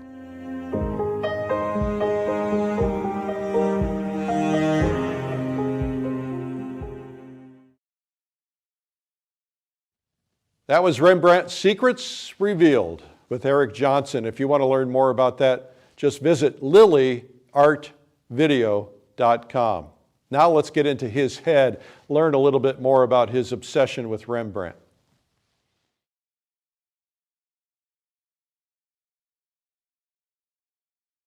Hi, I'm Eric Rhodes, publisher of Fine Art Connoisseur and Plein Air magazine, and welcome to Interviews with the Artists.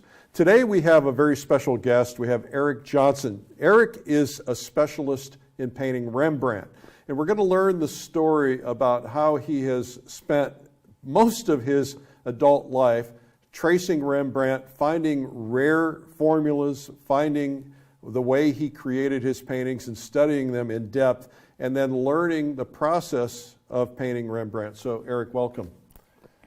Hey, Eric, it's nice to be here. Thank you for having me. I'm glad you're here. You know, I've learned more about Rembrandt in this week that you've been with me than I probably have my entire art career. Tell me about where this drive, this interest in Rembrandt came from.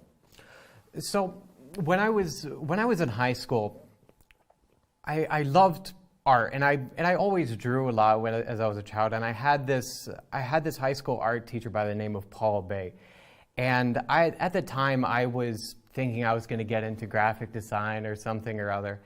And he looked at me and he said, "I know that you have an interest in painting too. Do you know who Rembrandt is?" And not coming from a very cultured background. You said you thought it was toothpaste. I had no idea who Rembrandt was. Right. And he showed me, we pulled up a couple of images of Rembrandt, and my jaw dropped, and I said, wow. I had no idea painting could be so ambitious and poetic and just undescribably sophisticated. Just looking, typically what I thought of painting was just a smooth application of paint. I, at the time, didn't think that before the 19th century and the Impressionists, I didn't think that artists made such thick textured work, and I was just in love. Later, he and I actually went to the local museum, and I saw my very first Rembrandt. And as we all know, a photo does a Rembrandt no justice from seeing That's it right. in person. And it was a self-portrait of his at the age of, I believe, 45. Don't quote me on that, not exact. But following that, I graduated high school, and I decided that I just want to take a moment to paint. And I did my early adolescent Rembrandt copies, which none of you will ever see because they're terribly embarrassing. They're very, very bad. Later on, I was actually awarded a scholarship to study at the Academy of Realist Art in Boston. And that was when I started the beginning of my classical education. And through learning French neoclassical traditions, it gave me more power in drawing, so I was more proficient with dealing with things like proportion, shape, value, color, just getting comfortable using paint in a very traditional and controlled setting. Right. After my first year, I completed the entire drawing program after 1 year. They asked me if I wanted to be an assistant instructor, and of course I accepted because I feel this obligation to keep our craft of painting just alive, and that we take the breadcrumbs left by the old masters and pass them on to the generations. We, the artists of today, have an obligation to help the artists of tomorrow. And I think that's a really important thing to talk about just briefly, because all of that was almost lost. And when we talk about the secrets of Rembrandt, they had this system at the time, essentially what we would call an atelier system, where there was an instructor. An atelier would have been the studio of the instructor, who had some apprentices and maybe some students, not very many, probably 2 or 3 or 4. Yeah.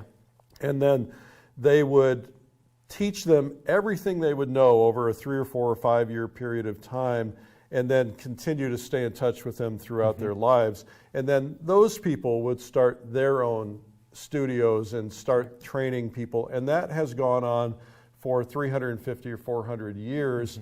And then all of that came to a screeching halt when modernism essentially took over the world, starting with the Armory Show in New York in 1907 or 1919, I'm not sure what year it was. And then everybody became enamored with this idea of modernism, not understanding that even the modernists at the time were classically trained. And Picasso was classically trained, but over time it was believed that you didn't need these skills to be able to do things. You just needed to go out there and be creative. And so we've gone through this period of time where the artists who understood these things were chastised. They were considered to be not with what was going on, and they could barely make a living. And some of those artists got discouraged and left. Some of them became modernist, and very few hung on to them.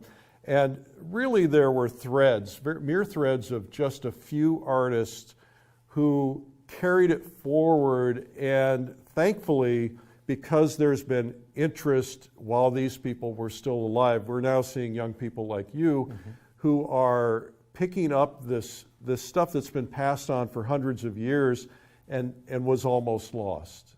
So now you're taking it up, and you are one of a generation of people who is young and excited in classical painting and the old masters style. Tell me why copying old masters is important for any artist to learn. Whenever that question gets posed to me, I always go back to a series of Chicago Institute of Art lectures given by Kenyon Cox, in that he describes what he calls as the classic spirit. And he says that the classic spirit is the disinterested search for perfection, that it is the love of clearness and reasonableness and self-control. That it would have each new work and each new presentation of truth and beauty remind us of the old truth and the old beauty, only colored by a different medium and a different angle. And it loves to steep itself in tradition, and it would add link by link to the chain of tradition, but not break the chain. So when we study the masters, and when we copy the masters, I think of it in the same way as copying music. If I wanted to learn to play the piano, I wouldn't just start banging on a piano until music came out, because music is organized. It's organized sound, and the same thing with our pictures. It's organized color and pigment. So in the same respect, why is it in the 21st century that we feel that we're doing something wrong for copying? So in essence, by copying the masters, we are learning their hand, and we're learning their objectives and their aesthetics and how they handled the paint and how they handled the limitations. And by doing so, we take and we approach our own paintings not as forgers or just copyists, but with a more sophisticated view, because with our 21st century pigments, we don't rightfully need to glaze much. The chromatic intensity and the variety of pigments, we can hit any color of nature and then some. For the people who might not know, tell them what glazing is. So what glazing is it's a thin, transparent veil of paint that's put over a lighter underpainting. It can be used to just change a value, the lightness or darkness of a color. It can be used to give color to a colorless subject. So you always see the Madonna painted in this vibrant ultramarine blue. Now the ultramarine blue that they had way back when couldn't be just put, its color is very dark, so it would be put over a thin veil of a lighter color, and that would give it its vibrancy and lightness otherwise. So the light would go through it, reflect off the lighter color, and give it that vibrancy. Exactly. So artists, the old masters would know that and utilize that, and that was how they dealt with the limitations that they had of the materials. Well, what I find amazing is when I first learned to paint, I was encouraged to copy old masters. Again, not so that I could be creating forgeries, but you would learn that one little flick of the wrist or one little brush stroke would make someone look heavy or thin. Mm-hmm. So, tiny little things, and it's so important. I want to drill down on Rembrandt just a little bit because you've gone through this process of learning through what we would call the atelier system, learning systems that were brought to you and passed on, but you took it further. You started looking into finding what I would refer to as ancient texts or things that were out of print, things that had to be translated. Tell us a little bit about this journey of really trying to find out how Rembrandt painted, and that included going beyond what's in the current books out there on Rembrandt. So tell us about that. So I had the epiphany while trying to copy a Rembrandt that I just simply could not make my paint look like his. No matter what I did with the paint that I had, I couldn't achieve it. So it led me down into this road of making my own paint, because I figured that if I want to copy a Rembrandt, if I'm being true to it, I should use the same materials or as close to the same materials as possible. So it's not a matter of if he used yellow ochre going and getting a tube of yellow ochre. You absolutely, with the best materials that you can afford, you can absolutely do a great copy, but there are certain textural varieties that only come from handmade paint, or paint that has a slightly different particle size, which gives a thixotropic quality to it. What's that word? Thixotropic, it means it's almost like if you were to take cornstarch and water and mix it together. When you try to move it, it stands up and it resists you and it's stiff. But if you gently agitate it, it buckles and it just gives way and becomes extremely fluid. So for the benefit of people who might be watching this, they might not know how paint is made. Mm-hmm. Paint is essentially ground rock or mineral or ground dirt or synthetically made chemical. So in its simplest form, let's take yellow ochre for example. I think we've all driven on the highway or taken a walk and said, that's some beautiful yellow dirt that I see there, or some beautiful red dirt. That's just all iron oxide or rust-stained clay. And that's the exact pigment, that's the exact color that the old masters would have used, hence the name earth colors. So you take that, you grind it up, you wash it, and then you mull it, and what you do is you take... What does mullet mean? By mullet, what I mean is we take a bit of linseed oil or walnut oil, and we mix it together with that finely ground dirt. And then what we do is we take a large flat surface that is relatively heavy, that can be granite or glass, and we apply pressure to the paint, and we try to spread that paint or pigment as thin as possible to ensure that the linseed oil or walnut oil surrounds each pigment particle, thus making oil paint. So that's what you call a Mueller or Moeller, mm-hmm. And that's basically a large glass instrument that you grind that, and the more you grind it, the thinner the particles become. Yes, especially if you apply more pressure. Now, those who are watching, some of them know that you can buy pigments, that you mm-hmm. can buy the colors that are already ground, mm-hmm. and then you can mix them into your oil with a Mueller. Is it Mueller or Moeller? Tomato. Yep. Okay. So, but you've done something that I've not met any artist, and I think I've met most of the artists in the world, and that is that you have taken it to the next level. So you wanted to be so authentic to get things so much like as they would be in Rembrandt's time. A lot of those people didn't have colorists. In the 19th century, we had what were called colorists, a color man, as they oftentimes mm-hmm. referred to them, and that would be a person who actually went out, got the pigments, ground them, and so on. But you, because you wanted to be authentic, you actually went out and got rocks, mm-hmm. crushed the rocks, and then made your own pigments. Yeah. Tell me about that. Well, first off, I mean, as we get to know each other, you'll realize I'm terribly obsessive when it comes to all things painting. So. Yeah. You're a painting nerd. Yeah, I know. You got me. This is my life to live, and I'm gonna live it the best I can. So it actually started with lead tin yellow, which was what I needed for the Rembrandt painting.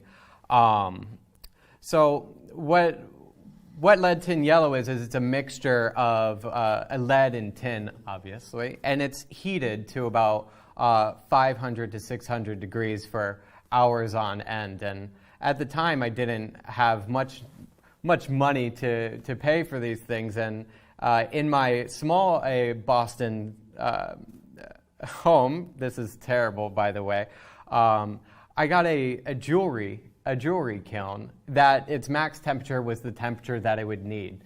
So I acquired the chemicals, the lead oxide and the tin, and I mixed them together with a bit of flux, which will lower the melting temperature of them.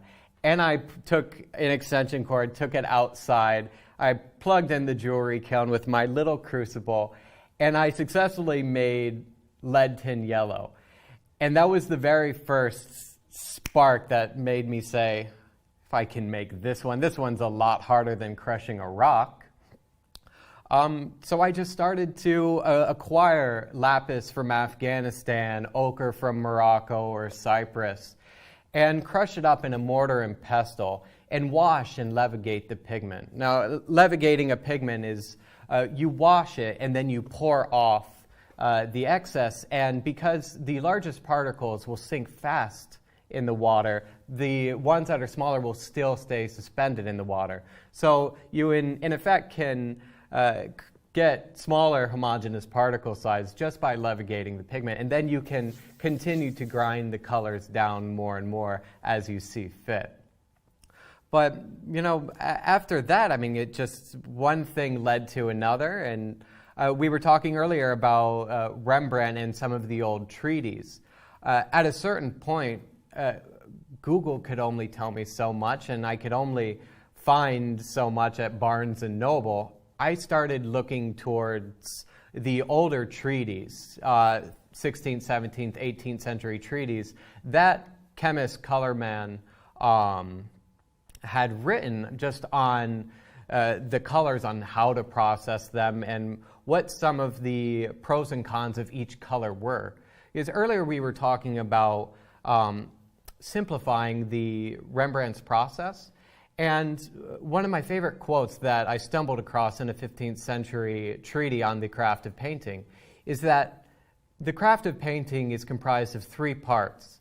The first part is practical, and in that practical part, that's where all of our techniques, our underpaintings, our glazing, how to apply the paint lives. Right. The second part is theoretical, where to create our pictures in a representational way, it's governed by laws of proportion, that the exterior contour of a form must be convex, it must never be concave, values, colors, harmony, that stuff. And the last part is scientific.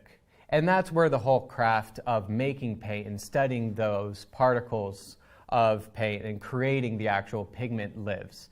Now, in the 21st century, we don't have to deal with incompatibility with pigments. The old masters, they would use colors that would blacken within a year.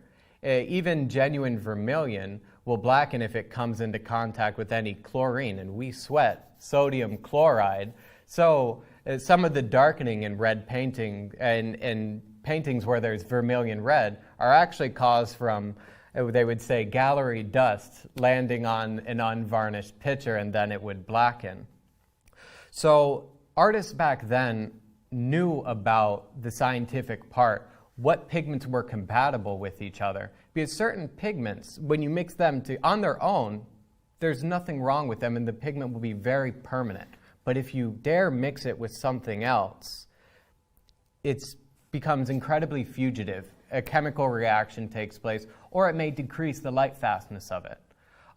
For those of you who paint, I think we've all seen in the art store that there's alizarin, and then there's alizarin permanent. Right. And the permanent is because it's more light fast. Back in Rembrandt's time, and even the alizarin that we have right now, the less permanent one, it doesn't have a great light fastness. Now, if we were to use that color, even genuine rose madder, in a thin glaze with nothing mixed into it, the color will survive pretty well. But if we put white paint in there, or white pigment in there, what happens is a white pigment refracts so much light that it amplifies the amount of light that has to travel through the alizarin, which thus decreases the light fastness of the alizarin or the rose madder. A perfect 17th century example is look at the rosy red cheeks on a Rembrandt compared to the red cheeks or nose on a Frans Hals. Right. You'll always notice Frans Hals are going to be more gray and dingy and washed out. And I absolutely think that when it was first painted, it was beautiful and lush and vibrant. But Frans Hals, the drunk that he was, I don't think he cared much at all about mixing white into the rose madder. But Rembrandt, on the other case, he always used the rose madder in the final layers. One thing I noticed, we painted a model together last night, and you used about 30 different brushes, and you were very careful not to over mix, that you were careful not to put certain pigments together, which I've really not seen too many artists do, and you keep certain brushes for certain mixtures. Do you want to tell me about that and how that relates to what you were just saying? Yeah, absolutely, absolutely. So because when you work with a limited palette, especially if that limited palette is very low chroma or the intensity of the color is low, it's very easy to make mud and just make just muck where everything looks like a gray or brown mess. So in effect, if a brush is established for a red and a white, that brush is kept as a red and a white. That way, whenever I put that down, it will be the purest color it possibly can be. Because if you mix all of your colors together, you create a gray or a gray-brown, and that can be undesirable for the rosy red cheek or anything else where you really want a clean, vibrant, beautiful color. So for my mixtures, I'll use 1,000,001 brushes, and I used to be the person that had 2 brushes, and I would do the entire painting and continue to wipe it off. But the more that I studied the masters and the more that I limited the amount of colors that I had, especially when they're less strong, I realized that if I only have 2 brushes, it all looks gray and it all looks lifeless. So that's one of the things that led me to having many, many, many brushes, because when I studied the analysis of brush marks on a Rembrandt, it's rare to find more than 2 pigments, with white being the third, in any brush mark that he made. So if I only have 2 brushes, how can I keep that true? Right. And so just more brushes means cleaner color. So let's talk about white. Rembrandt used lead. Lead is considered to be highly toxic. Yes. There's 2 different kinds of lead, from my understanding. There's stack lead, and then there's the traditional flake white, right? You make your own stack lead. Yeah. Tell me why you use lead when it's such a highly toxic paint, and how you keep from being damaged from it. That's number 1. And then number 2, tell me about some of the interesting things you were telling me about how Rembrandt used whites and how those whites change just, for instance, overnight. Absolutely, absolutely. So the 2 types of lead white that we have is modern made basic lead carbon, or just lead white, and then there's stack lead white. And the main difference between the 2 is the stack lead white is it has a larger particle size and it's a little bit more varied. How do I keep from having lead toxicity or lead poisoning? So our skin is a wonderful barrier that keeps bacteria and viruses and everything else. You don't get the flu because somebody has touched you on the hand. So pigment particle size is insoluble. So it's not like mineral spirits or turpentine that can be absorbed through your skin. So long as I'm not painting with lead white and then eating a sandwich or putting my brushes in my mouth, I've got no lead exposure. As a paint maker, I do have the risk of inhalation of the dry pigment, but that's why you have things like fume hoods, lead respirators, gloves, and a whole bodysuit that I don't take it home to the family. So since I'm not eating it, ingesting it at all, I'm at no risk for any lead exposure at all. But you would be if you sanded that paint. Oh, yes, but that's in there with inhalation. So I would never recommend sanding anything that's lead in your studio, in your home, because that is that absolutely will give you tons and tons of exposure. Yeah. Now, in terms of the reason you like to use a lead white, and specifically a stacked lead white, stacked lead white, you have to go through this pretty difficult process to make that paint. Why do you use it? How do you make it? So the way that stacked lead white is made is it's a lead coil. So in the 17th century, and the old masters would have been very familiar with lead. They would have been used for drinking vessels and all sorts of other things. So that lead is then pounded and made into a thin sheet. That sheet is rolled up and put into a jar of sorts. In Rembrandt's time, it would have been an earthenware jar or a terracotta pot. That lead is pretty frail. It's susceptible to chemical reaction like rust accumulates on iron rather easily. The same thing with lead. So that lead is exposed to a harsh environment of two parts. An acidic environment, which what you do is you take the lead coil and you put it in a jar, and at the bottom of the jar you put a strong vinegar. In Rembrandt's time, that would have been simply spoiled wine. You cover that up, and then you surround it with some other material that will provide a lot of carbon dioxide, because lead white is basic lead carbonate. So it's a lead carbonate pigment, so what you need to do is turn that pure lead into that lead carbonate. But you can't go from lead to lead carbonate. You have to go from lead to lead acetate to lead carbonate. So that's the benefit of the acid or the vinegar. Always. Now, didn't they use horse urine or something like that? The carbonate part that I'm getting to is what they would do is they would take that jar and they would surround it with horse manure, but never pig, because pigs will eat anything and they have a lot of sulfur, and and that will make the lead black. I can go on years and years about the chemistry of it. But with horse manure, as that horse manure decays, it releases a lot of carbon dioxide. I make my stacked lead at home, and I do not like going out to find horse manure. So I simply use a mixture of sugar and yeast.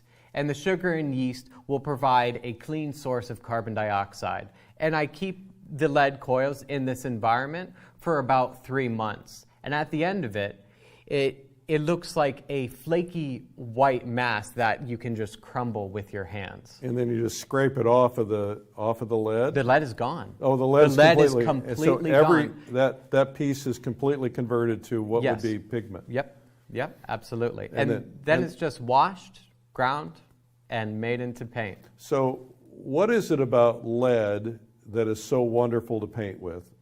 So there's two reasons that make lead wonderful to work with. The first reason is its transparency. So if we're to compare lead white to titanium white, those of us who paint know that titanium white is very strong tinting, has a very strong tinting strength. So it makes colors look chalky, and that's because titanium white is very opaque.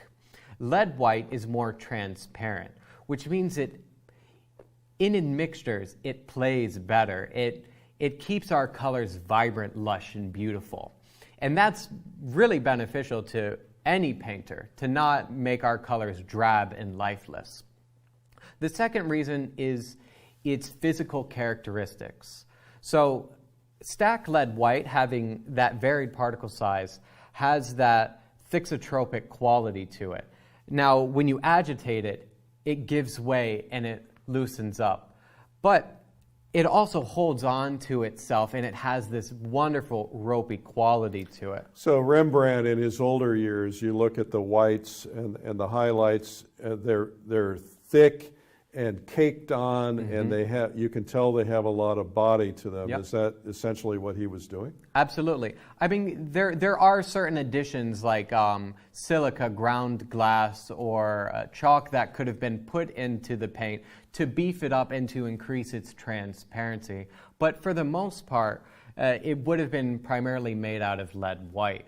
Lead white, when you make it at the very first moment, will stand up and it will be stiffer. If you make any paint and you let it sit for a time, the pigment will actually absorb that oil more, and the paint will increase in its amount of fluidity. So looking at some Rembrandts up close, you can see that there's moments where the brushstrokes are stiff and they stand up. And then there's a moment where it seems that the paint just dissolves away and becomes extremely fluid. And many people have looked at Rembrandts over hundreds of years trying to decipher how Rembrandt was able to achieve that.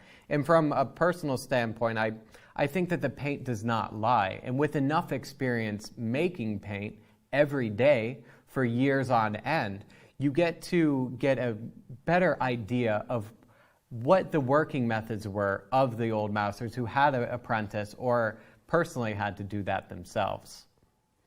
Well, that's fascinating. So what have you learned about Rembrandt, the man? You've copied his paintings hundreds of times.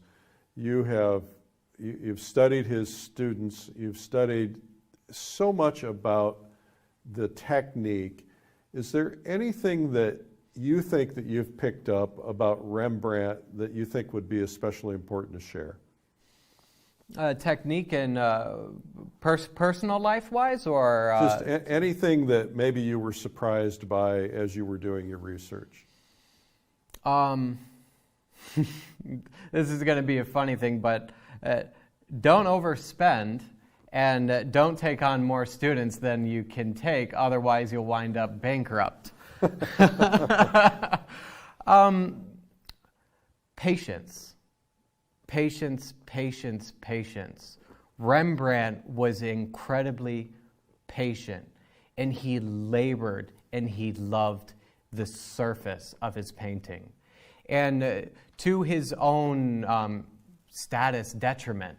So when, in the 17th century, when artists were, generations were growing up, and the fashion started to become more French and very tight, Rembrandt did the exact opposite, and he got more loose and he slacked on more and more paint. And he labored over the surface quality of his pictures, to some of the detriment of his patrons not being happy when their paintings take years on end to complete. But Rembrandt knew that the physical quality of the surface can better convince the illusion of space and light or roughness of the form better than any literal rendering. And I think that is by far my biggest lesson to learn from Rembrandt is patience and do what is right for the picture to best communicate your intention. Now, he was very prolific. Absolutely. And yet, do you think that he painted slowly? Do you think that these paintings took years and months, or did? Because you said something to me when we talked about his later years that you felt like he became a pretty fast painter. Did I get that wrong? I think he became more proficient with painting and he was able to be more direct. But with that directness comes high scrutiny and him wanting not being okay with something that is wrong. So he would actually scrape and remove layers and he wouldn't let them out of the door until they were just right. So on one hand, he's more proficient and he can do things more direct. But on the other, he's experimenting and he's delving into uncharted territory for painting in the 17th century. So, in effect, I think that he actually became slower as he aged because he was after higher goals than just making the person look like the person. It was a fully handmade picture that every mark was thought out, planned out from the very beginning. So not everybody watching this is going to want to paint Rembrandt paintings, but what is it that they're going to learn from understanding how Rembrandt worked in that time that can translate to them in modern times? A logical working order. Remember what I said earlier, that painting is practical. And if you have a logical working order in the way that you paint, that can significantly speed up your process and cure yourself of any doubt or frustration along the way if you know what you're obligated to do or inclined to do at every single stage. Okay, excellent. Well, this has been fascinating. I think you and I went plein air painting together for a day. We spent 4 or 5 hours in the car together. Blue bonnets. And, you know, this is an endless conversation. You are fascinating. You have a tremendous amount of knowledge, and you've accomplished so much at this stage of your life. It's going to be really fun to watch your career and how you soar taking these techniques and taking it all to the next level. Because we talked about how what Rembrandt would have done if he were alive today, knowing what he knew, knowing the limitations of his materials then, and then how by having the modern materials today, how it would change things. Do you want to touch on that at all? So I think that it's somewhat hard to say, because I don't know how Rembrandt would feel. I don't know if he would look at the colors that we have today, the materials that we have today, and I don't know if he would be thrilled or appalled. Right. He'd be put yellow ochre or vermilion red or any dirty color. Rembrandt used black for his blue. So put that next to a phthalo blue, and I don't think Rembrandt would know what to do with it. But having the resources, having the ease of working and the consistency, I think that the work that he would have done would have been even more prolific. The amount we are able to acquire 17th century treaties, 16th century treaties. We're able to read Pliny, which is an ancient form of an encyclopedia, right on our phones. So I think that Rembrandt would have been thrilled to know how much information he could acquire, because just looking at all of the things that he collected, the curiosities, he was a very intellectual person.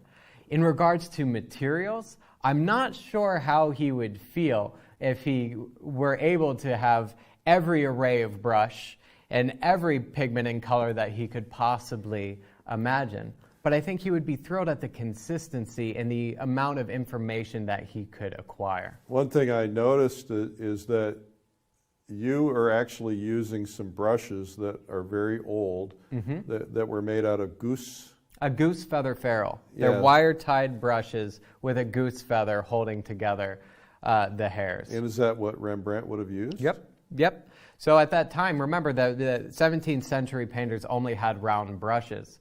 So typically the brushes were wire-tied. So the boar or hog bristle hairs, or that of a sable or squirrel, would have been bunched together and twisted and made into just the right shape, to which wire would have been, or wire or waxed thread or string would have been used to tie them together. Following that, a big hefty brush would have just been put right onto a handle or stick, paintbrush handle. The smaller sable brushes would have been stuck into a goose feather that has been cut like a quill, and that would have been adhered in there with a bit of rabbit skin glue, and that would have held it together, and then that would be situated onto just the right size of a brush. But that could be taken off, and that could be removed and put onto different handles at their leisure. So somebody who's watching this wants to paint a Rembrandt copy or an Old Master copy, they don't have to go through all this. No. Like I said, I'm just terribly obsessive. Yeah, you want to be... I want to be as close. I want to be as close to that time as possible. That way I can make as educated of a decision on my observations. Because I can only make so educated a decision on the observations of just reading and just looking at the pictures. But if I haven't experienced it, I feel like I can't make as good of a decision. But that's not necessary. You know. But all that information is there if you want it, and you want to. Yes. You really want to take it to the highly advanced level.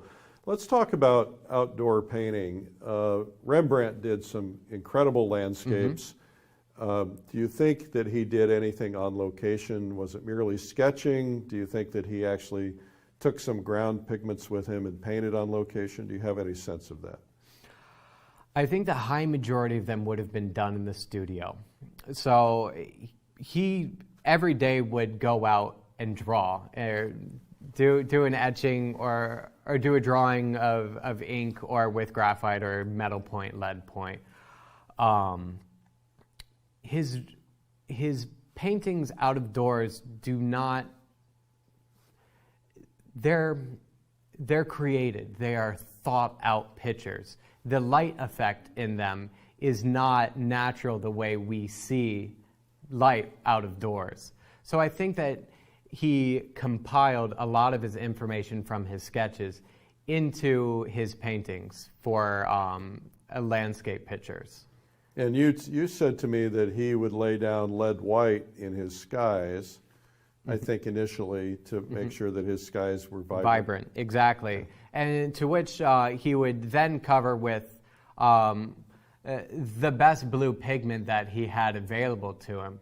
So a lot of artists at that time, ones that had wealthy enough patrons, would use genuine ultramarine, which, as we all know, is a vibrant, beautiful color. But still today, it's worth close to its weight in gold.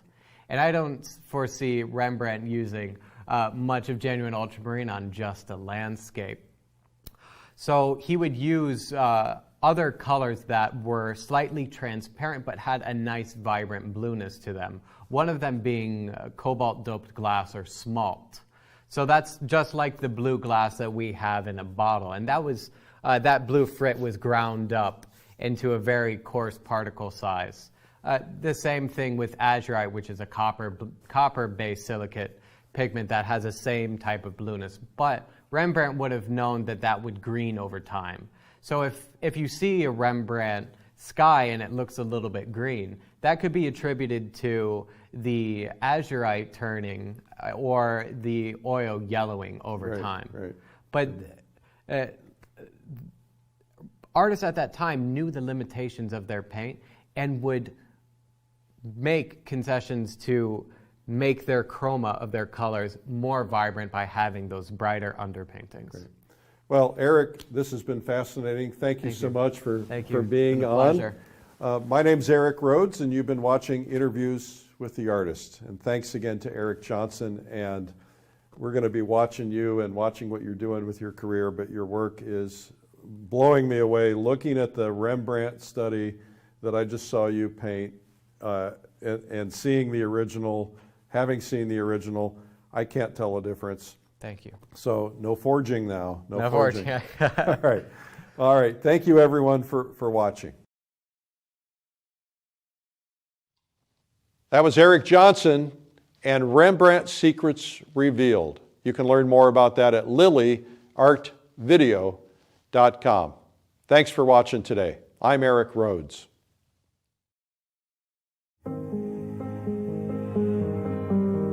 Rembrandt, considered one of the greatest artists in history, and known for his lifelike and expressive portraits. Rembrandt created mood with dramatic light, thick paint, and thin glazes. This year, the world is celebrating the Year of Rembrandt, marking the 350th anniversary of this great master's death. And yet, artists around the world are still studying his work to inform their own, trying to understand his techniques to give life and drama to their own paintings. Countless numbers of artists, whether students or professionals, have copied Rembrandt's work in order to better understand how and why his work is so historically significant. Yet few ever really figured it out because of his unique layering approach, which made him the master's master. In honor of the Year of Rembrandt, and because so many artists want to understand Rembrandt more, in conjunction with Fine Art Connoisseur magazine, we began a worldwide search to find the one artist most capable of understanding and teaching Rembrandt's work at the highest level. That extensive search of the world's best Rembrandt copyists led us to an artist who has not only mastered the art of creating Rembrandt-style paintings in his own work, he has scoured ancient texts in foreign languages in order to understand every small detail. From how Rembrandt created his paint, how he prepared his canvas, how he layered paint, even how he used a simple technique to rough in the first layer without requiring a lot of drawing skill. Our search led us to a young artist who has spent the last decade obsessing about Rembrandt. And once you see him paint or listen to him talk, you'll instantly understand why we chose him over hundreds of other artists to be your teacher. One of the things that you'll find about Rembrandt is he and all of his other Dutch contemporaries had a very systematic way of working, a very logical order of painting that ensures a success at the end of every work. In Rembrandt Secrets Revealed, artist Eric Johnson is going to show you everything that Rembrandt did that, without knowing it, would make him a timeless legend. You're going to see it all as Eric demonstrates a complete start-to-finish Rembrandt painting titled Self-Portrait at age 23. And if you compare the original side by side, it's amazingly accurate. You can observe and practice each and every step so you can create your own Rembrandt paintings. Or so you can give your paintings drama by employing Rembrandt's techniques. 7 full hours of detailed instruction that is easily understood by beginners and pros alike. All throughout the film, Eric includes information on the paint and materials used during Rembrandt's time period and suggests modern alternatives. You'll also hear many historical painting facts and tips that will help deepen and enrich your knowledge. You'll treasure this video because of the knowledge and skills you'll develop to increase your significance as an artist. Available on DVD or digitally to view on your computer, tablet or smartphone. In celebration of the official Year of Rembrandt, Rembrandt Secrets Revealed with Eric Johnson. Order yours today.